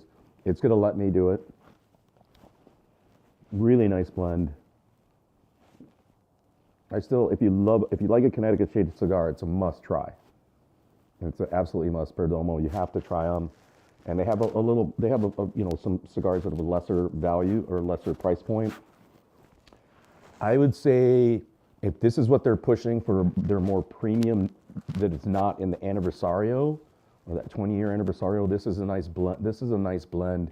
And I would say just jump up to this $20 price point, right? It seems like a lot, but if you're just gonna smoke one cigar and you're like, I want something special and I want a Connecticut, and if you've already had like an Ashton, you already had Macanudo and you've not had these, then it's a no-brainer, and that's what it is for me.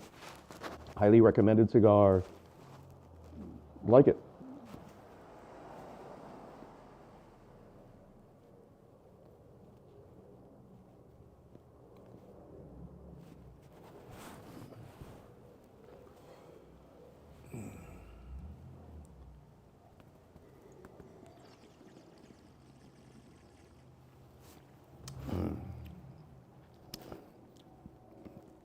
I wonder if I smoked too fast. It's only been like an hour and 20 minutes. That's not bad for a cigar. I've been smoking it maybe for like a little over an hour. That's pretty good, actually. I always think I'm smoking too fast, and it's not the case. Not the case. So, to finalize, in these other fights here, I'm liking a couple things here.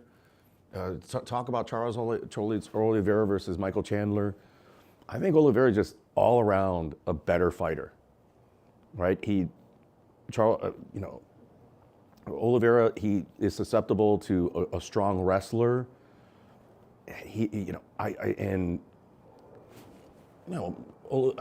Chandler's a good wrestler, good brawler, good on the hands. I just don't see him. Charles needs this. They've both been doing a lot of things behind the scenes, like living it up quite well.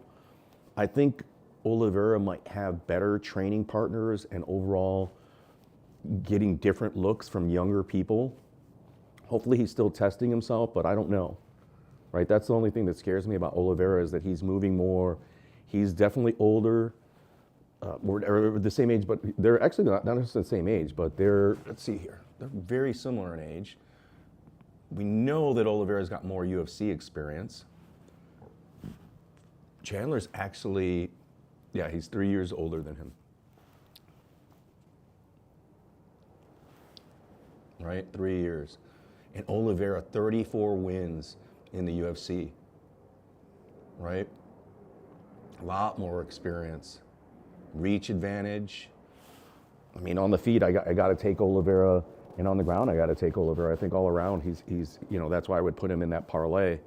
It's going to be a good fight, but Michael Chandler's been waiting on the sidelines for too long. He's going to be rusty. It's been a while. Michael Chandler's definitely going to be in the booths at some point. If he's smart, he's been practicing and getting. Same with Oliveira. Oliveira, if he's smart, in Brazil, should be getting acting and speech commentating and become a commentator, being a previous champion. And same with Michael Chandler, just previous champion in Bellator, right? Good appearance. Both guys are good guys. Fan, appeal to a lot of fans. If they're smart, they're preparing for the end of their career already. But Chandler just sitting, waiting for McGregor for 2 years? Was that his last fight 2 years ago? That was a big mistake. He last lost to Dustin Poirier, over 2 years ago. Yep, literally 2 years ago, November 12th, 2022. He got subbed by Dustin Poirier. Not a good look. It was in round 3. And he wasn't doing horrible. Chandler was actually outstriking him and had more takedowns to the point where he got subbed. So that's actually a good look for even though he lost, that's, against Poirier, to be outstriking Poirier at that point is a feather in his cap. But getting submitted to him, I think maybe he faded. I forgot a lot of that fight. I need to take a look at that, and I'm going to watch that fight when we're done here. But I do not think Michael Chandler, I mean, he is a live dog, but like, I'm not going to favor him as a dog. I'm going to favor Oliveira because of the experience, the frequency, and the monsters that he trains with, at Shoot the Box, as well as in Brazil, the people that he probably, spars with that we don't see. The thing that scares me, again, both of them have that entertainment. They're always showing up to boxing matches and wrestling matches and horse racing and all this other shit. So they just do a lot, right? Like outside of the ring, and both of them, but Chandler's been on the sidelines 2 years waiting. That's not good.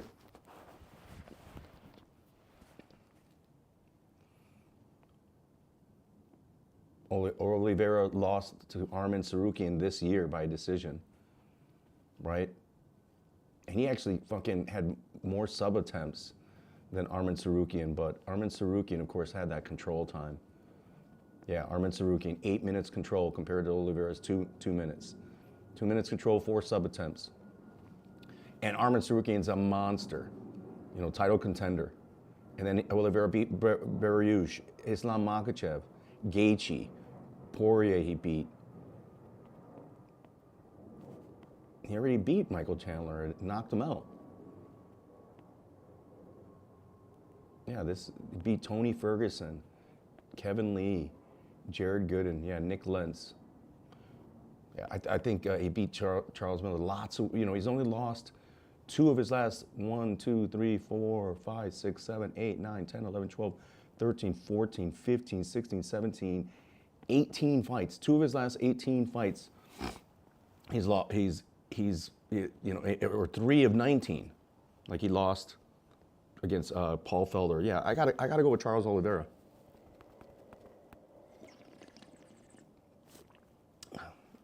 Even as a parlay piece in that 3-pick, that 3-piece parlay with Veronica Hardy, and who else did I say with?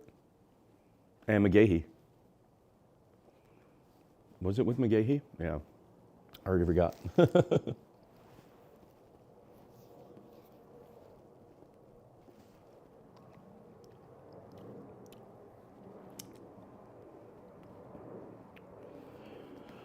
Yeah, so main event, Stipe and John Jones, boring. Bad for both of them. Both of them, it's been a while since they've been in the octagon because John Jones been injured, but we know his recovery time is good, and John Jones is just a savage, man. He's a dirty fighter. He's fucked up in the head. He likes hurting people. Like, he's a psychopath. Like, he is genuinely somebody that likes hurting people. I'm not going to comment on his character in terms of if he's a good man or a bad person, but the dude, yeah, he's a psychopath, so he's a bad person. He is psychotic. And Stipe just starts slow, going to be much shorter, right? Like the height, reach advantage, the kicking advantage is going to go to John Jones, especially John Jones has some underestimated kicks and the longest reach, one of the longest reaches in the UFC. Although Stipe is at there only 4 inches in the reach shorter, right? Stipe is 5 years older than him. 6'4", they're both the same height. Well, I thought that Stipe was shorter. Stipe's a big guy himself, but John Jones just fights long and he fights big, and Stipe doesn't. And that's why the number is the number, but I'm not going to parlay John Jones either. But I think this is a lackluster as far as a pay-per-view. They're probably not going to get a lot of buys out of it. It was too late for them to reschedule. I don't know what all this talk was of like trying to get Aspinall in there. It was way too late for that. Like if this fight came up, it should have been that, but it doesn't matter because Aspinall is going to get his title shot. John Jones or Stipe is going to have to fight him. And that's what would happen. Dana will, if Stipe wins, Dana will not give John Jones the rematch right away. He's going to say, no, Aspinall's going to get it, and then you can fight Aspinall if he wins. Or you'll get your rematch with Stipe if he wins. So this is John Jones' fight all the way around. I think he's taking it. You know, I think Charles Oliveira is taking his fight. I think Bo Nickal is taking his fight. I like this Vivian Araújo and Karina Silva, but I think that's a tough one.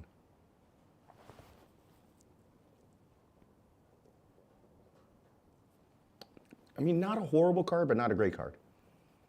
Oh, was it Taburia that was my third as well? Or a fourth? Let's see. Let me see.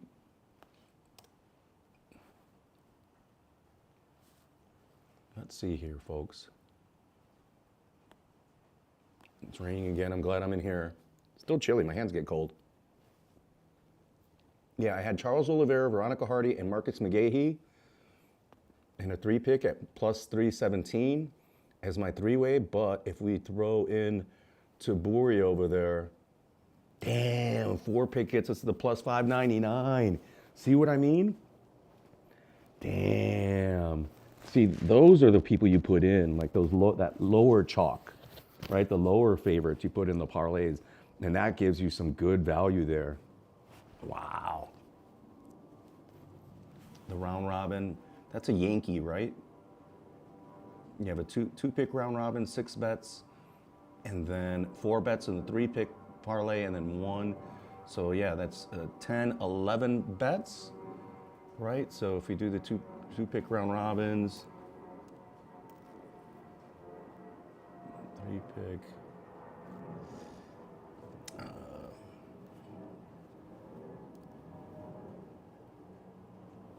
man, let's see what that comes to. Yeah, that's not bad.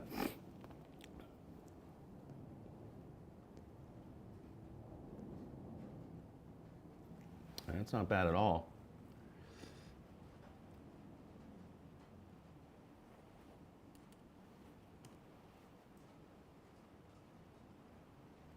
That is not bad at all.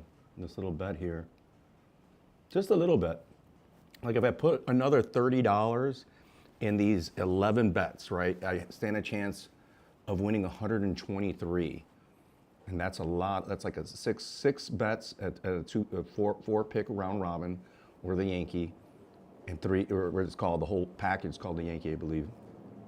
4 3-picks at just say $2. You know, you do $7 on the 4-pick parlay. You do $2.50 on each of the smaller parlays and $2 on the 3-picks. You end up with 11 bets of $30, and your total payout would be $123. Dare I do it? Charles Oliveira, Veronica Hardy, Marcus McGahee, and Marcin Tybura. Those are my picks this week. My dog play is Jim Miller at $30, and then possibly doing these parlays. What do you guys think, people? I wish there were people in the chat to let me know. What do you guys think? Need to know, people. I need to know. I need to know.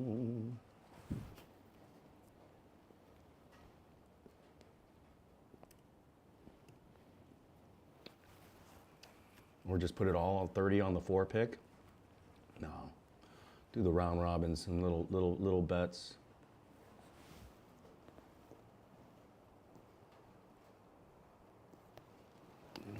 What do you people think? Let me know in the comment section.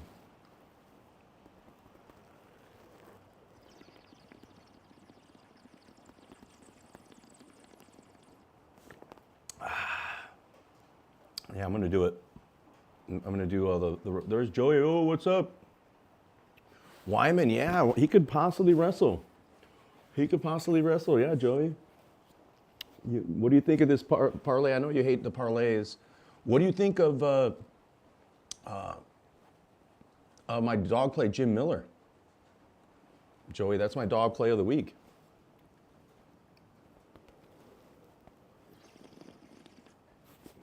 Let me go and get another drink because this wine, this sangria is done.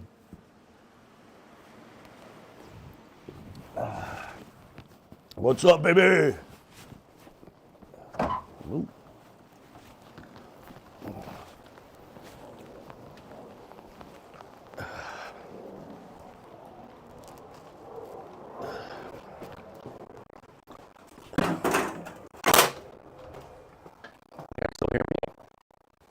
Can you hear me?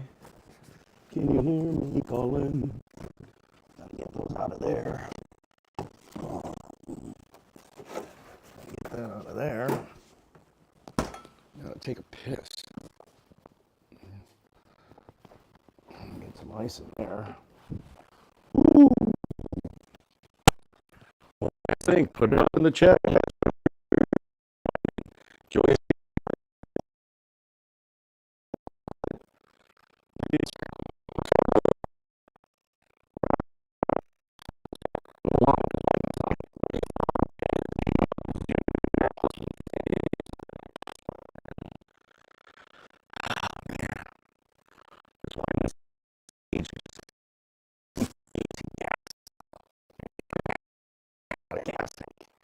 And he's stronger.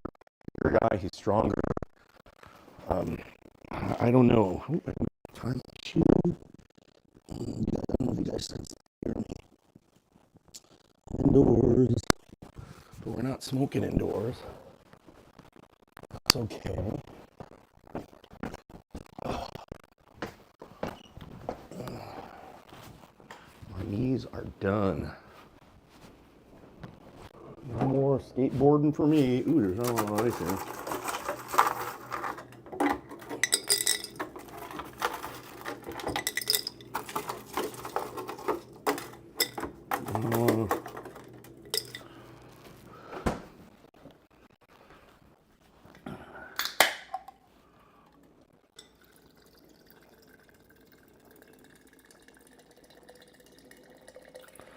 Let me know, guys. Whoa.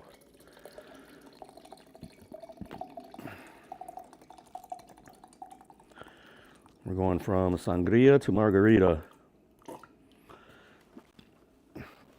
And it's a very slushy, chilly margarita at that. Oh, it's raining hard too, guys. It's no joke. It's raining mad. Hallelujah, it's raining mad. Yeah, I'm glad I'm indoors. Woo. And there's gonna be some, woo. Oh man, that's a slushy margarita right there. Check that out, guys. Look at that. Look at that slushy. Let's see what Joey said, if he said anything about my Elliot and Charles. Charles isn't horrible, right? Yeah, I have Charles Oliveira. He's Elliot. He's Elliot. Throw Elliot in there then? Elliot, where's Elliot? Man, it's cold in here now. Oban Elliott, minus 285. You throw him in there, you get plus 845. The 5-pick. Woo, the 5-pick parlay. He has a 2-pick. Oh, man. Yeah, that doesn't help us very much. 2-pick round.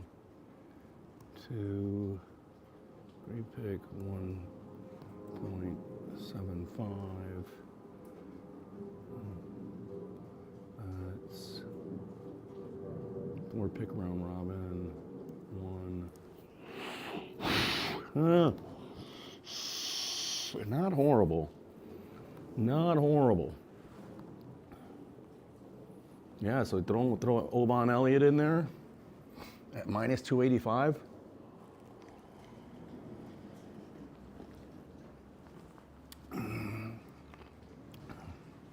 We're doing a 5-pick parlay at plus 845. Oliveira, Veronica Hardy, Marcus McGahee, Marcin Tiburiu, and Oman Elliott. You know, let's see here. I do just a little something, little sprinkle, just for fun, right?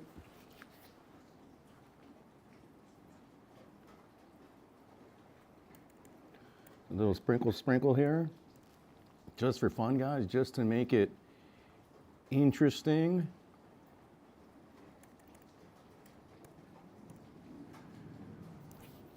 All right, okay. We're gonna do this right here real quick, just for fun, guys, just for fun. I'm gonna play all of them, but at low quantities, micro bets. I'm just gonna bet $25, right? 25 bucks in this big parlay, this 5-pick, I forgot what it's called, but the 5-pick.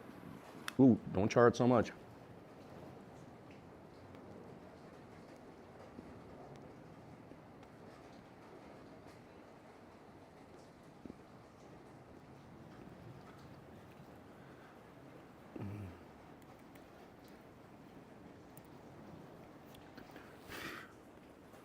Yeah, we're placing this 5-pick with the 2-pick round robins, 10 bets at $1. We're gonna do the 5-pick just at $3. We're just playing here. We're 23 bucks, nothing crazy, like close to $20. So we're gonna do the 5-pick parlay, that 5-pick of Charles Oliveira, Veronica Hardy, and Marcus McGahee, Marcin Tiburiu, and Oman Elliott. 1 5-pick parlay at $3. 2-pick round robin, 10 bets at $1. $1 to pay 24, right? $1. So the 3-pick round robin, 10 bets, 75 cents. 10 bets there, and then 5 bets, 4-pick round robin at 50 cents. 26 bets total, 26 combinations at $23 to pay out $97. It is in, guys. That's my crazy parlay. I think you could parlay any of those people that are in there, and I basically have, right? I basically have all those options, and you know, there can be some winners in there and some losers. I think I'm going to break out even. Jones TKO and sub. Joey saying TKO or sub is both plus money. Yeah, that's pretty good. Man, it's raining hard now.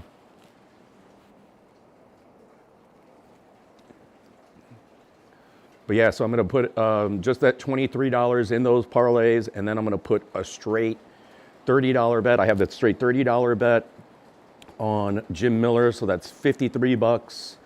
And maybe we'll, Joey, I don't know if you got a bet, a sub crazy, like good prop bet that you could share with us right now. You mentioned John Jones and John Jones there, TKO or sub plus money. I mean, guys, listen to him.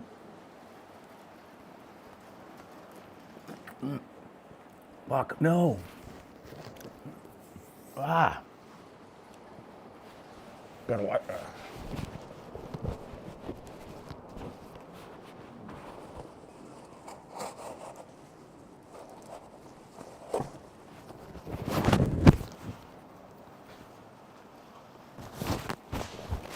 Shop towels, guys. Oh, there it is. There's where it spilled.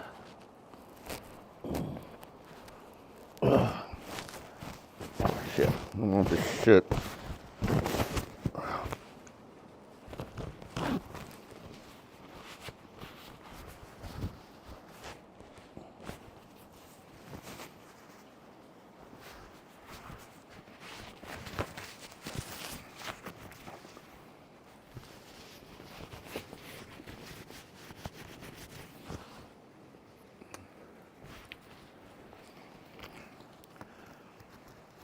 A little too slushy in there.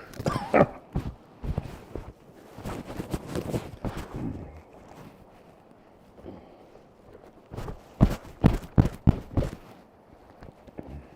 the ash off the jacket. I gotta get the nice, clean this thing. Charles Sub, yeah. Charles Sub, what is that? Let's see. Charles Sub, let's see. Oliveira submission.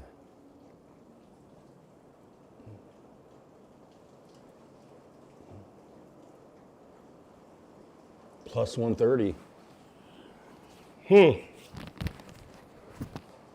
Plus 130 for the sub. Okay, that's Joey's parlay. I would listen to Joey. I might tell you, Joey, there, if I do that at plus 130 to make it worthwhile, I got to put like 30 bucks on it for me. That puts me in there for closer to $100 right there, right? And I think that's all that I'm want to bet is 100 bucks on this event. I'm still down $970 or something like that for the year, guys. I haven't been on the winning path for 2 years now. I've made up. I was down at the beginning of this year, and we're close to the end of the year. I was down $1,700, and now I'm only down $970. Right. And one thing that's really good about DraftKings is that you could look at your averages, and that 970. Let me look. Is over how many bets? Let me look here.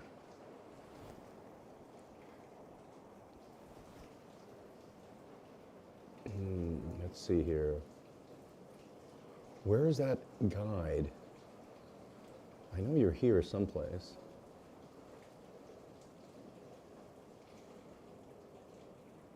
Oh, my stat sheet. Yeah, you go to your profile, my stat sheet. This year. Yeah, I'm still down $982, and I've gambled $3,054 and won $2,000. Right, that's where we're at, guys. And it doesn't show me my of how many bets that I've made. It just shows that I've placed $3,000 of bets this year so far, and I've won 2,000, so I'm still down 980 bucks this year.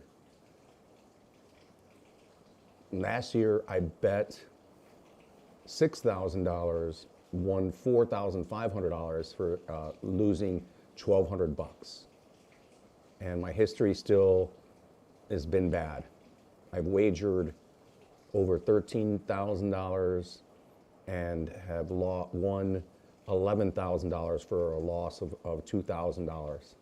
So not horrible. I don't see, that's just that. I don't know what my percentage is. It's of per bets, but you know, for sake of transparency. Yeah, Bo Nickel, TKO is only like minus 110, Bo Nickel. Was it minus 110 or, yeah, I think it was like minus 110 Bo Nickel for that TKO, right? So, you know, again, guys, transparency. I'm on a losing streak. You don't have to necessarily tail me, right? I'm on a lose, but I've came back, right? Like I said, I was down even more money at the beginning of this year. And you see I've come back a little bit. I'm still down 980 bucks, but I was down 1,700. So I've cut it almost in half of recent, but we're still down, and it looks like another losing year on my part, losing 2 years on the losing streak, and that's why I've lowered my betting.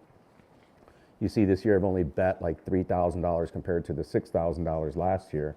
So I've lowered my betting in half, which is smart. And, you know, maybe I should, you know, the only way to come back, of course, is to make some big bets and make some big plays and get some, maybe even doing the what I used to do with the micro bets, like I just did, right? Some little micro bets of some long shot parlays, some you know, like some Trixies, some round robins, and trying to get that back. But it's going to be tough because I think even the bets that I've made would only profit me a couple $100, and it'd be nice to end the year on closer to even, but definitely I've lost less this year than last year by far, because I mentioned it was over $2,000 last year that I lost. So we're only at 980, so we cut it quite a bit, right? Although we cut our overall gambling in half. So again, I'm not doing the math. I'm trying to do it in my head right now, and I'm just not in a condition to it. I'm not wanting to do that right now in my head, but you could do the math yourself, guys, on what it is. But unlike all those other cappers, all the people out there, yeah, there is some transparency. This card is easy. A lot of finishes in New York. Yeah, I think so.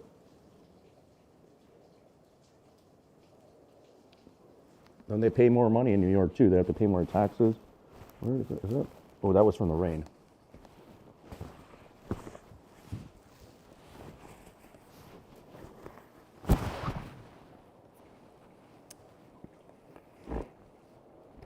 At the nub, like I mentioned, much stronger oak, not a ton of oils, not as sweet, but a lot more of that caramel, right? But it's more of a smoked caramel sort of quality to it, still drawing well, excellent construction.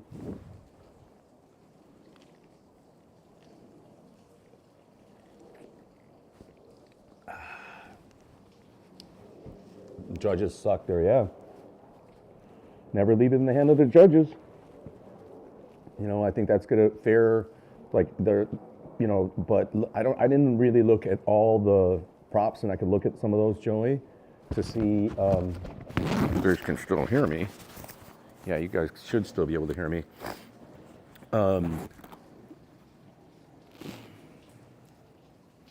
Oh, the drink is good. Cheap margarita mix. Those pre-made margaritas. Nice and frothy. Goes down well. I had a good sangria earlier. You know, it's way past dinner time now. So that's the only thing.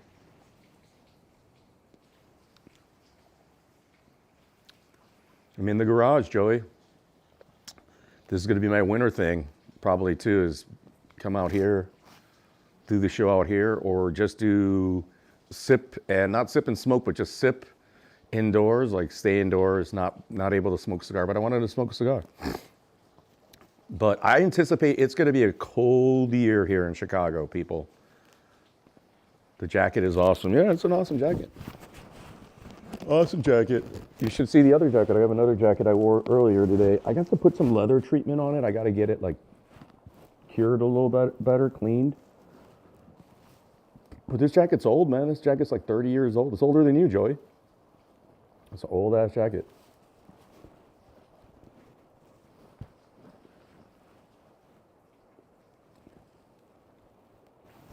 In fact, I'm going to get on Amazon after we're done here and get a nice like leather, these wipes that I used before. They're pretty good, I think. They took out the color of some of my shoes though, which concerns me, but I'll have to try another product.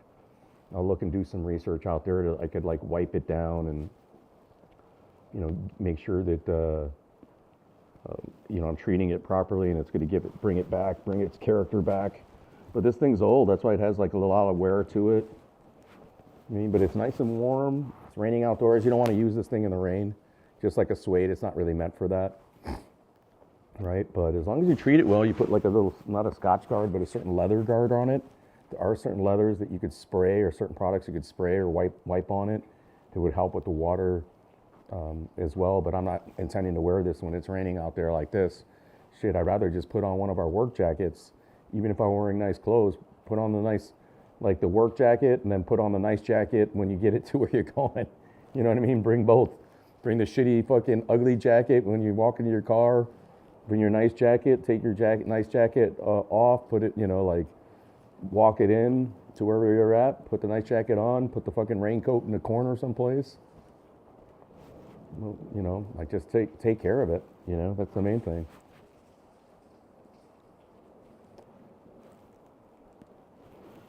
So Joey's saying that there's going to be a lot of finishes in this card. I agree with him. It's a decent gambling card. I think this is there's some money to be made here, better than a lot of the other cards that we've watched. I'm strong on certain things. I went, as obviously as I went strong on that little parlay that I mentioned to you guys, and there are variations of those parlays, right? Like check them out. Let's see what happens there. You know, those are my favorites on the card, and they're all favorites except for Jim Miller, and Joey's saying Chris Wyman, so I might have to like up my play on Chris Wyman. I'm going to ask him offline if that's his play, or if he wants to say that, hey, he is putting some money on Chris Wyman as a dog right now. Go on ahead, Joey, and I'll tell you on that. Oliveira sub, not great money on there. I'd almost, I'm already Jim Miller on as a dog, right, on the money line, so it's just tough. But and I wonder if I'm already fooled by the Jim Miller just out of nostalgia, right? And he's been a moneymaker for me.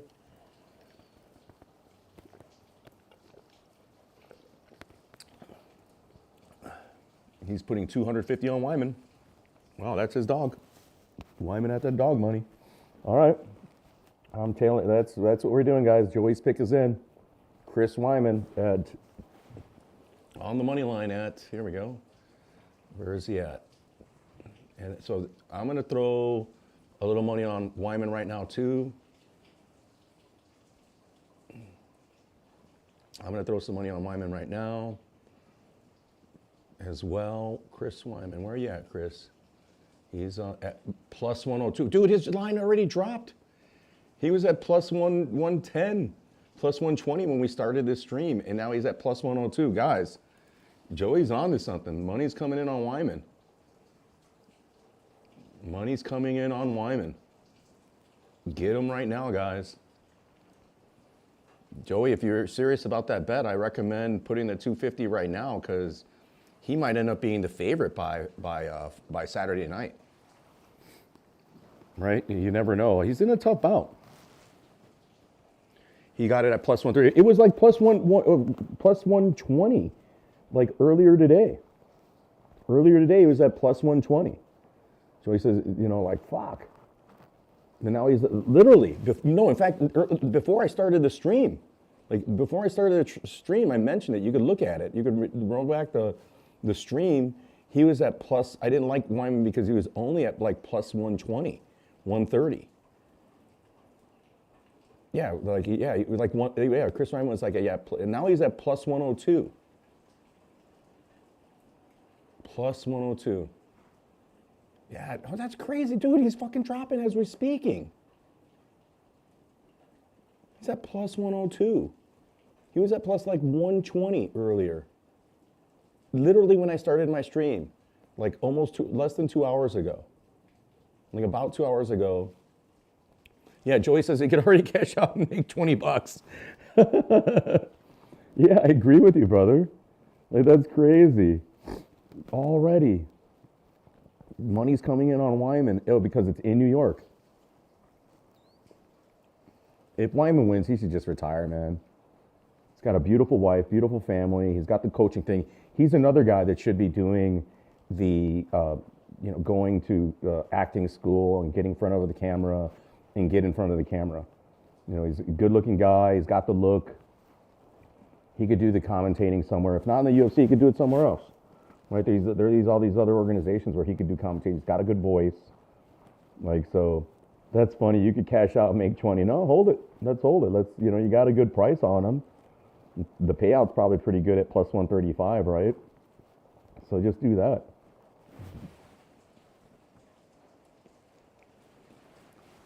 Yeah, I doubt Eric Anders is cut because look at Mickey Gall. Look at fighters like Mickey Gall still there. Not Eric, even though Mickey Gall has some signature wins and was in that looking for a fighter thing, they keep some people around. Like, look at Brahimaj, even Ramiz Brahimaj. So both of them shouldn't be in the UFC any longer. So they still keep these people. They still keep people because they need fighters, but the thing is with Wyman, I'm surprised they keep him Wyman because he makes a lot more money. He's been there for so long. That he's there for that Reebok or for that Venom paycheck. He's getting his show money, and his money has got to be good. That's why he's fighting. He probably makes more than Bo Nickel. He makes more than a lot of the guys he might make more than Charles Oliveira. Maybe not really, but he's up there. He's making good sponsorship money and good money as a bet. Jake Paul, TKO plus 125. It's going to be tough for him to knock out Mike Tyson, but I think he could do it. I opened a beer or something on my computer. I got all these spots. I got to clean it.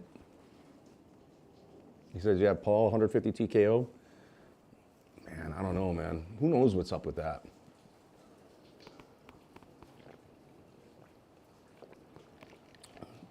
Is it only 5 rounds? How many rounds is it? How many rounds is the fight? Follow Joey, guys. Joey over here, the real Joey Stacks. The real Joey Stacks is in the house, people. The real Joey Stacks. Not that phony dude in Texas who can't own a gun, who's been to prison. Like my boy Wes Watson. Oh, God. I can't believe it. But yeah, like Wes Watson. These guys with 10-inch arm and tits. You know, Wes Watson, I don't even have 10-inch arms and I got tits and I'll still fucking smoke your ass. They're on the internet talking this. I forgot what they call they like what's happening to him on Reddit. He's getting douche-banged or whatever. Wes Watson, Joey Stacks, and Big Boy. Oh, it's 8 rounds. Yeah, in 8 rounds, he could do it. I mean, Tyson's so old, but who knows what the rule? I don't trust the rules and the gloves, but I don't doubt that he can. It's Jake Paul's show. It's not Mike Tyson's show, and it's their show. They both have that wrestling experience. I wouldn't doubt. It was just like Conor McGregor and fucking Mayweather. They were on a plane together the whole time, traveling together to promote the fight, right? On the same fucking plane. They were both in on everything. I wouldn't doubt that McGregor fucking put like the same thing that Mayweather said. He's like, oh, I'm gonna take the over 7 rounds or whatever. He put had people put hundreds of thousands of dollars on him to win on the over 7.5 or whatever it was. I wouldn't doubt that McGregor had money on that shit too. That's the way. That's why you think he's just rolling in the Lamborghini just because he got that Mayweather money and that fucking proper 12 money? No, I think that he bet on not himself. He bet himself to lose, and he bet the over just like Mayweather. They were in on it. It was all orchestrated, and I think this is the same thing with the Tyson bout. That's why it might be smart for the TKO, because it benefits Jake Paul. Jake Paul has a future in boxing. Mike Tyson's future, this is it. This is his last payday in boxing. This is it for Tyson. So he's got to, take the fall. Yeah, Tyson is done. He's 54. He's my age. He's older than me. I think Tyson and I are the same age, or if he's older than me, I think he's older than me. I'd write a couple years, but our fighting days are done. You got to be shooting guns at this point. And even a young guy shooting guns can be pretty good, although some of the older shooters are pretty damn good themselves. But yeah, if that TKO is like TKO, you said Jake Paul TKO plus 125, that's not bad, man. I think you could do it. I just don't know the gloves that they're using. If they were supposedly going to use headgear and belt. Like if they have the headgear, then it's different. He's 58. Yeah, he's 4 years older than me.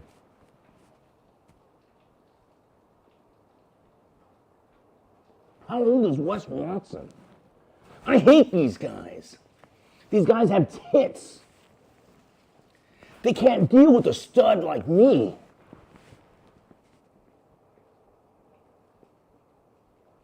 They can't pull bitches like I pull bitches.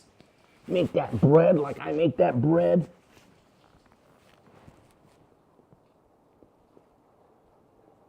In prison, I used to put things in my ass. I had to hold that shit in my ass for days until it was my time to give it to the package holder.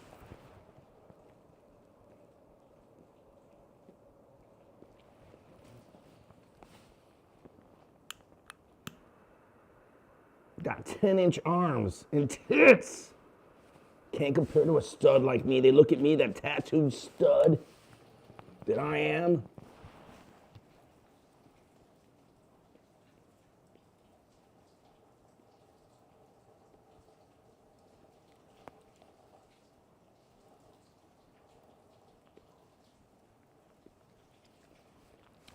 Yeah, I gotta find the cigar. I'm gonna go on eBay and find the cigar little holders for these nubs. Although I'm pretty good. I used to smoke roaches. Yeah, he's saying it's a real fight, no headgear. Yeah, Jake Paul is big, bro. He's on the roids. Tyson's on TRT too, but he's not on fucking the Deca and the Tren and the shit that fucking.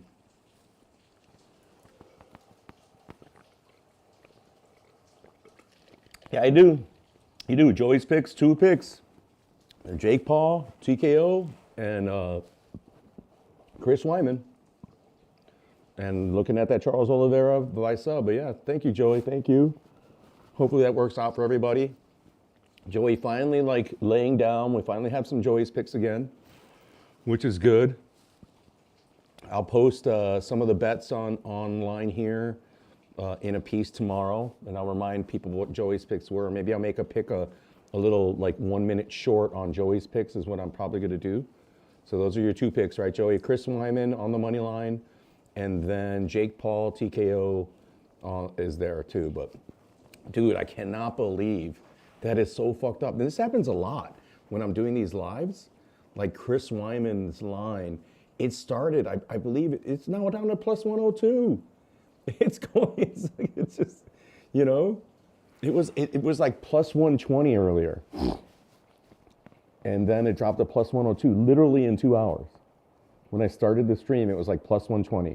I was like, I don't know if I want to do Chris Wyman at that. You know, I looked at him and I thought of him, but man, that is nuts. And it's crazy how the line moves so quickly.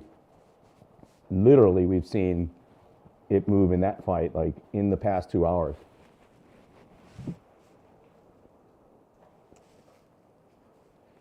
Joey finally on record. Again, we've had Joey's picks before. Look at Joey's picks, the history of Joey's picks. Go look at my videos and look at what Joey's pick was. You'll have to find it. It's going to be tough to find it. I need to mark it, but his winning percentage is pretty good. He's definitely been on the winning end quite a bit, and he's been profitable for past couple years. So tailing him, and let's see. Like, you know, he's on record for his picks finally again. And hopefully you guys can benefit from that. And hopefully we all benefit from that. So it is what it is, guys. Let's get it. Let's get it in. Get that Chris Wyman bet in. He's already at plus 102 now. So basically almost even money. You're going to double your money. You bet 100, you're going to get 100.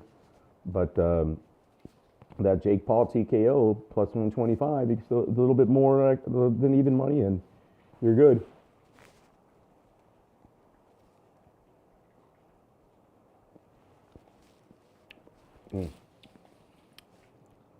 Here at the finish, guys, so creamy. This cigar is awesome. It's a very good cigar.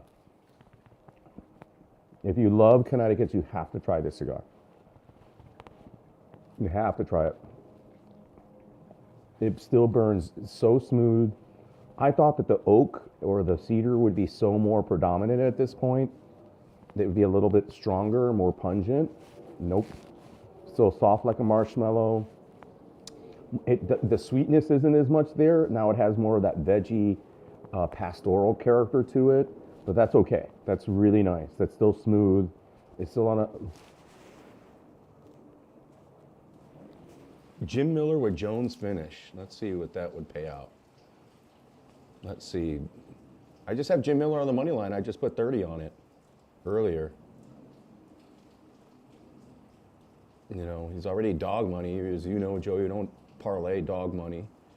But in this instance, I'm going to listen to what you're saying, because plus 150, and then our boy John Jones for the finish.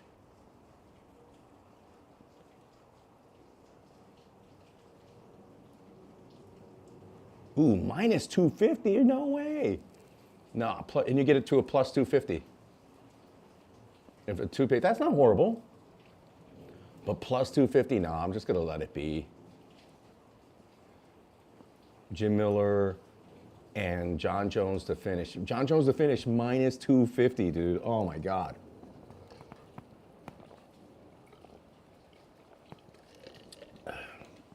Minus 250. These people. Joey, Vegas caught up to us, man. years ago, when the MMA betting first began, when we first met, we were killing the game, man. We were ahead of these guys, and we were killing it. I made thousands of dollars. I'm still up in my overall gambling. I'm still up. I know I'm still up. Because one year I made like 6,500, and the other year I made like 9,000. So I'm still up overall over the years, but the past 2 years have been bad. But I'm still up overall. Like for the past 4 years, 5 years gambling, I'm still up. But it's what have you done for me lately, right? You have to be winning lately. That money's already gone. It's been spent on bills, spent on clothing, spent on watches. You know, I'm Wes Watson. You know, that money's gone, you know, and nobody remembers that. Everybody remember, like, there was an instance, I remember that instance where I went, all my picks lost. I literally made like 45 bets one time for X amount of money, I forget, and I put it on record, you guys go look at it. And I lost every single bet, like all of them. Like I got fucking spankied. And, but again, I don't know, a lot of these guys, they could show you a lot of different shit. Unless you're looking at somebody's, like they show you, like you're looking at their phone or a computer and they show you their DraftKings, like you could doctor online. I could doctor the fucking DraftKings shit right now and show you whatever, right? Oh, I could tell you, I could fake that I'm a winner. And I think a lot of these guys do. And they don't like go back, or some of them do, but they go back selectively on what they did bet. They didn't tell you all the other bets they made, right? Right, they went, you know, it is what it is. Like, I know I'm not a winning gambler right now, right? I'm a losing gambler, but you know, again, I mentioned how much I've been betting.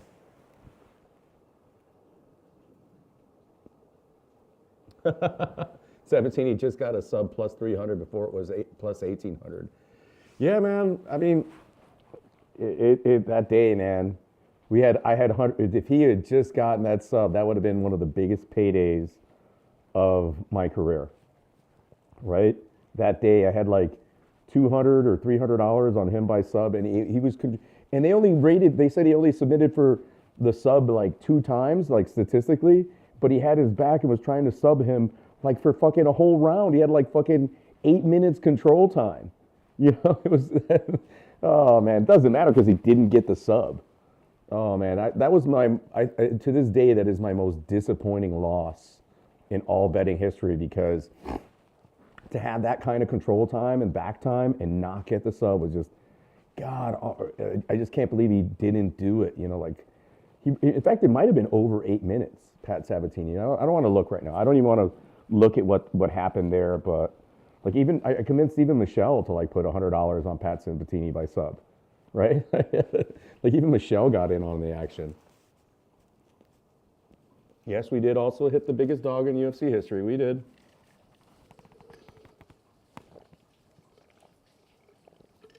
We did, but all that matters is people don't care about that stuff. It's what have you done lately? It's all, like with this YouTube internet stuff, it's all like what you've done currently. You got to show your slips. I used to show the slips. I used to have the slips. Remember I had the slips? But people wouldn't watch those lives or those post lives, or I would have to race them because I was completely drunk or fucking showed a weapon or something would go wrong. So I couldn't show those. So, but it is what it is. Joey, thank you for contributing today, putting in your 2 picks with people. I would suggest people tail us today, this week.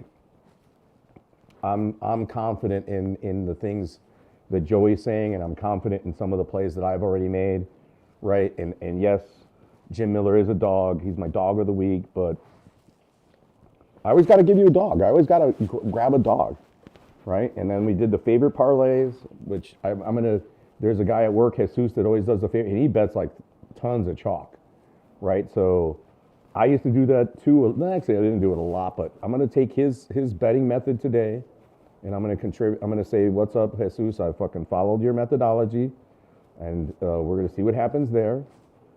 And then I'm going to do the Joey's picks, right? So we got those parlays. We got those, you know, if you made it this far, you are about better. Please take a look, and anybody that's come in, listen to the whole stream. There's going to be picks throughout it. There's going to be opinions throughout it. Look at the chat, what Joey's putting on there. You can listen, but I've reiterated verbally what he put in the chat. If you made it this far, you are about better. I'm going to still stay here for a couple moments here till I finish this cigar.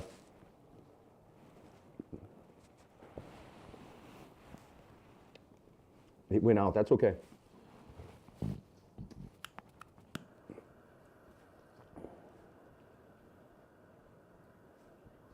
Actually, Dobson was a bigger dog than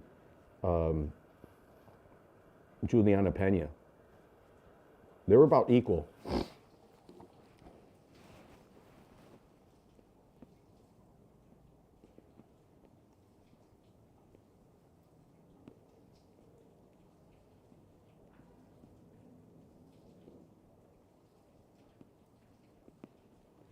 That's what that's what worries me about Juliana Pena, about Oliveira.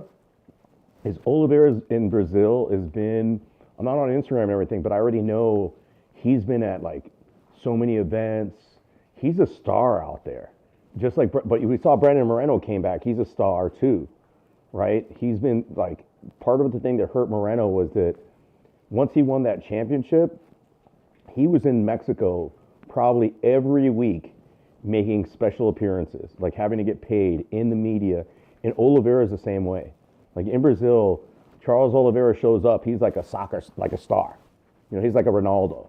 You know what I mean? He's like somebody in Brazil. He's, you know, people want to see him. And he's been doing a lot of that. And you can say almost the same thing about Chandler. Chandler's already a big star too. He's known. Like, but, well, not like Oliveira. And I think that if Oliveira did too much of that, you know, appearing everywhere,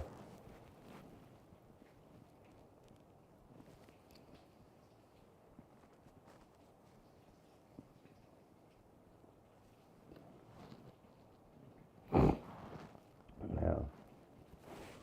Oh, she was plus 1,200. Yeah, that's pretty huge. Plus 1,200. Yeah, she was plus 1,200. That's no joke.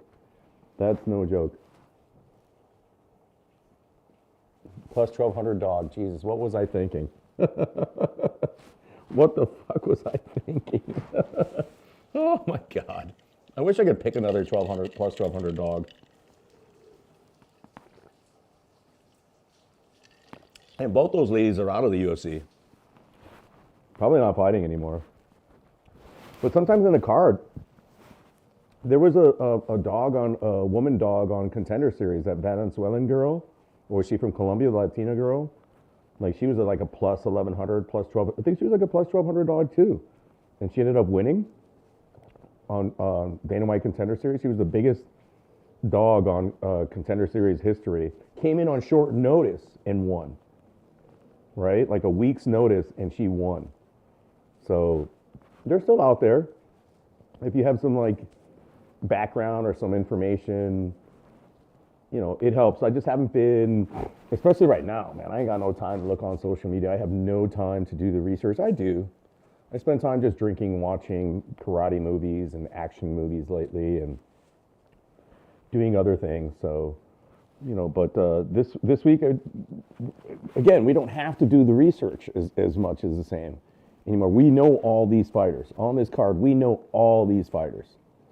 You know, there are a few fighters that we don't know in terms of the women's bouts and some of the, but everybody else, like, you know, on the main card, you know, right? Like, it's not a fucking mystery. It's not a fucking goddamn hard to figure out who could win and what's going to happen. I think the favorites are going to win. I think there are going to be a lot of finishes, hopefully. And hopefully, you know, people, you know, glean good information from us and everything works out well. If you made it this far, you are about better. I appreciate you guys coming in. Thank you, Joy, for joining the stream. Hope you guys have a good evening. It is raining. You're probably still working, and hopefully you don't have any more flights or only one more flight. I'm going to have to work in this all the time, so I'm definitely going to go back in, and I'm going to purchase another rain jacket that I have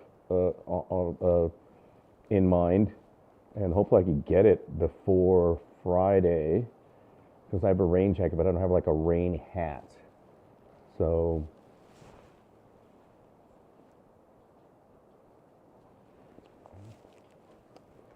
I'm going to try to stick with my job even though it hurts my knees and it's hard. Besides my weight and it being a horrible job, I don't like it, but it pays well. Get a heater. Yeah, I'm going to need a heater for this fucking garage for sure.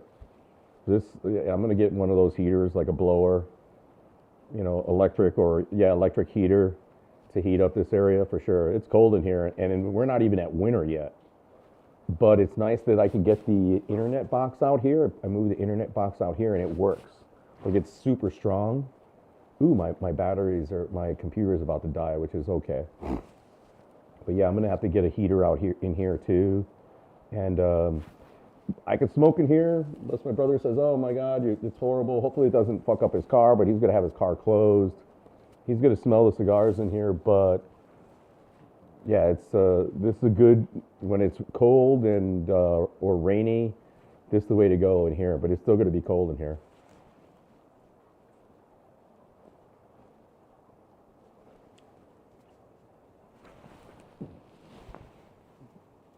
Perdomo. Lovely cigar, beautiful, man. Look at beautiful embossing. You see that? How it's embossed? Beautiful. Beautiful. I didn't even look at the box. I don't buy the cigars for the box. I buy it for the flavor, but beautiful label. Now let me get you a better look, closer look to it. That's what we had today. Perdomo, Connecticut. The rating, 8.75. 8.75 is the rating. I almost put it in Line Club, but it's just, oh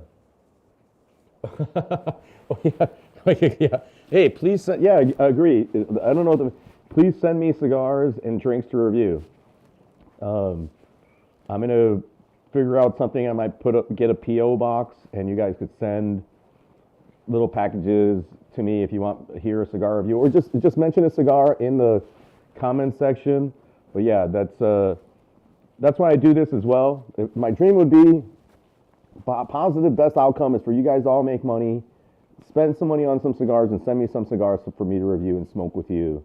And I'll let you know, or send me your favorite cigars, or if you're a cigar manufacturer or distributor, or a shop and you want me to shout out your shop. I don't have the following yet, but if you want me to do a review of a cigar, I'll do that with you guys. Yeah, I have to set up a PO box.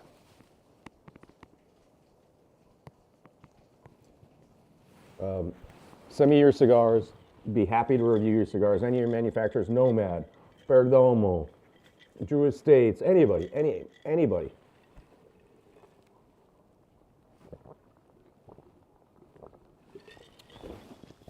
And I'll reciprocate.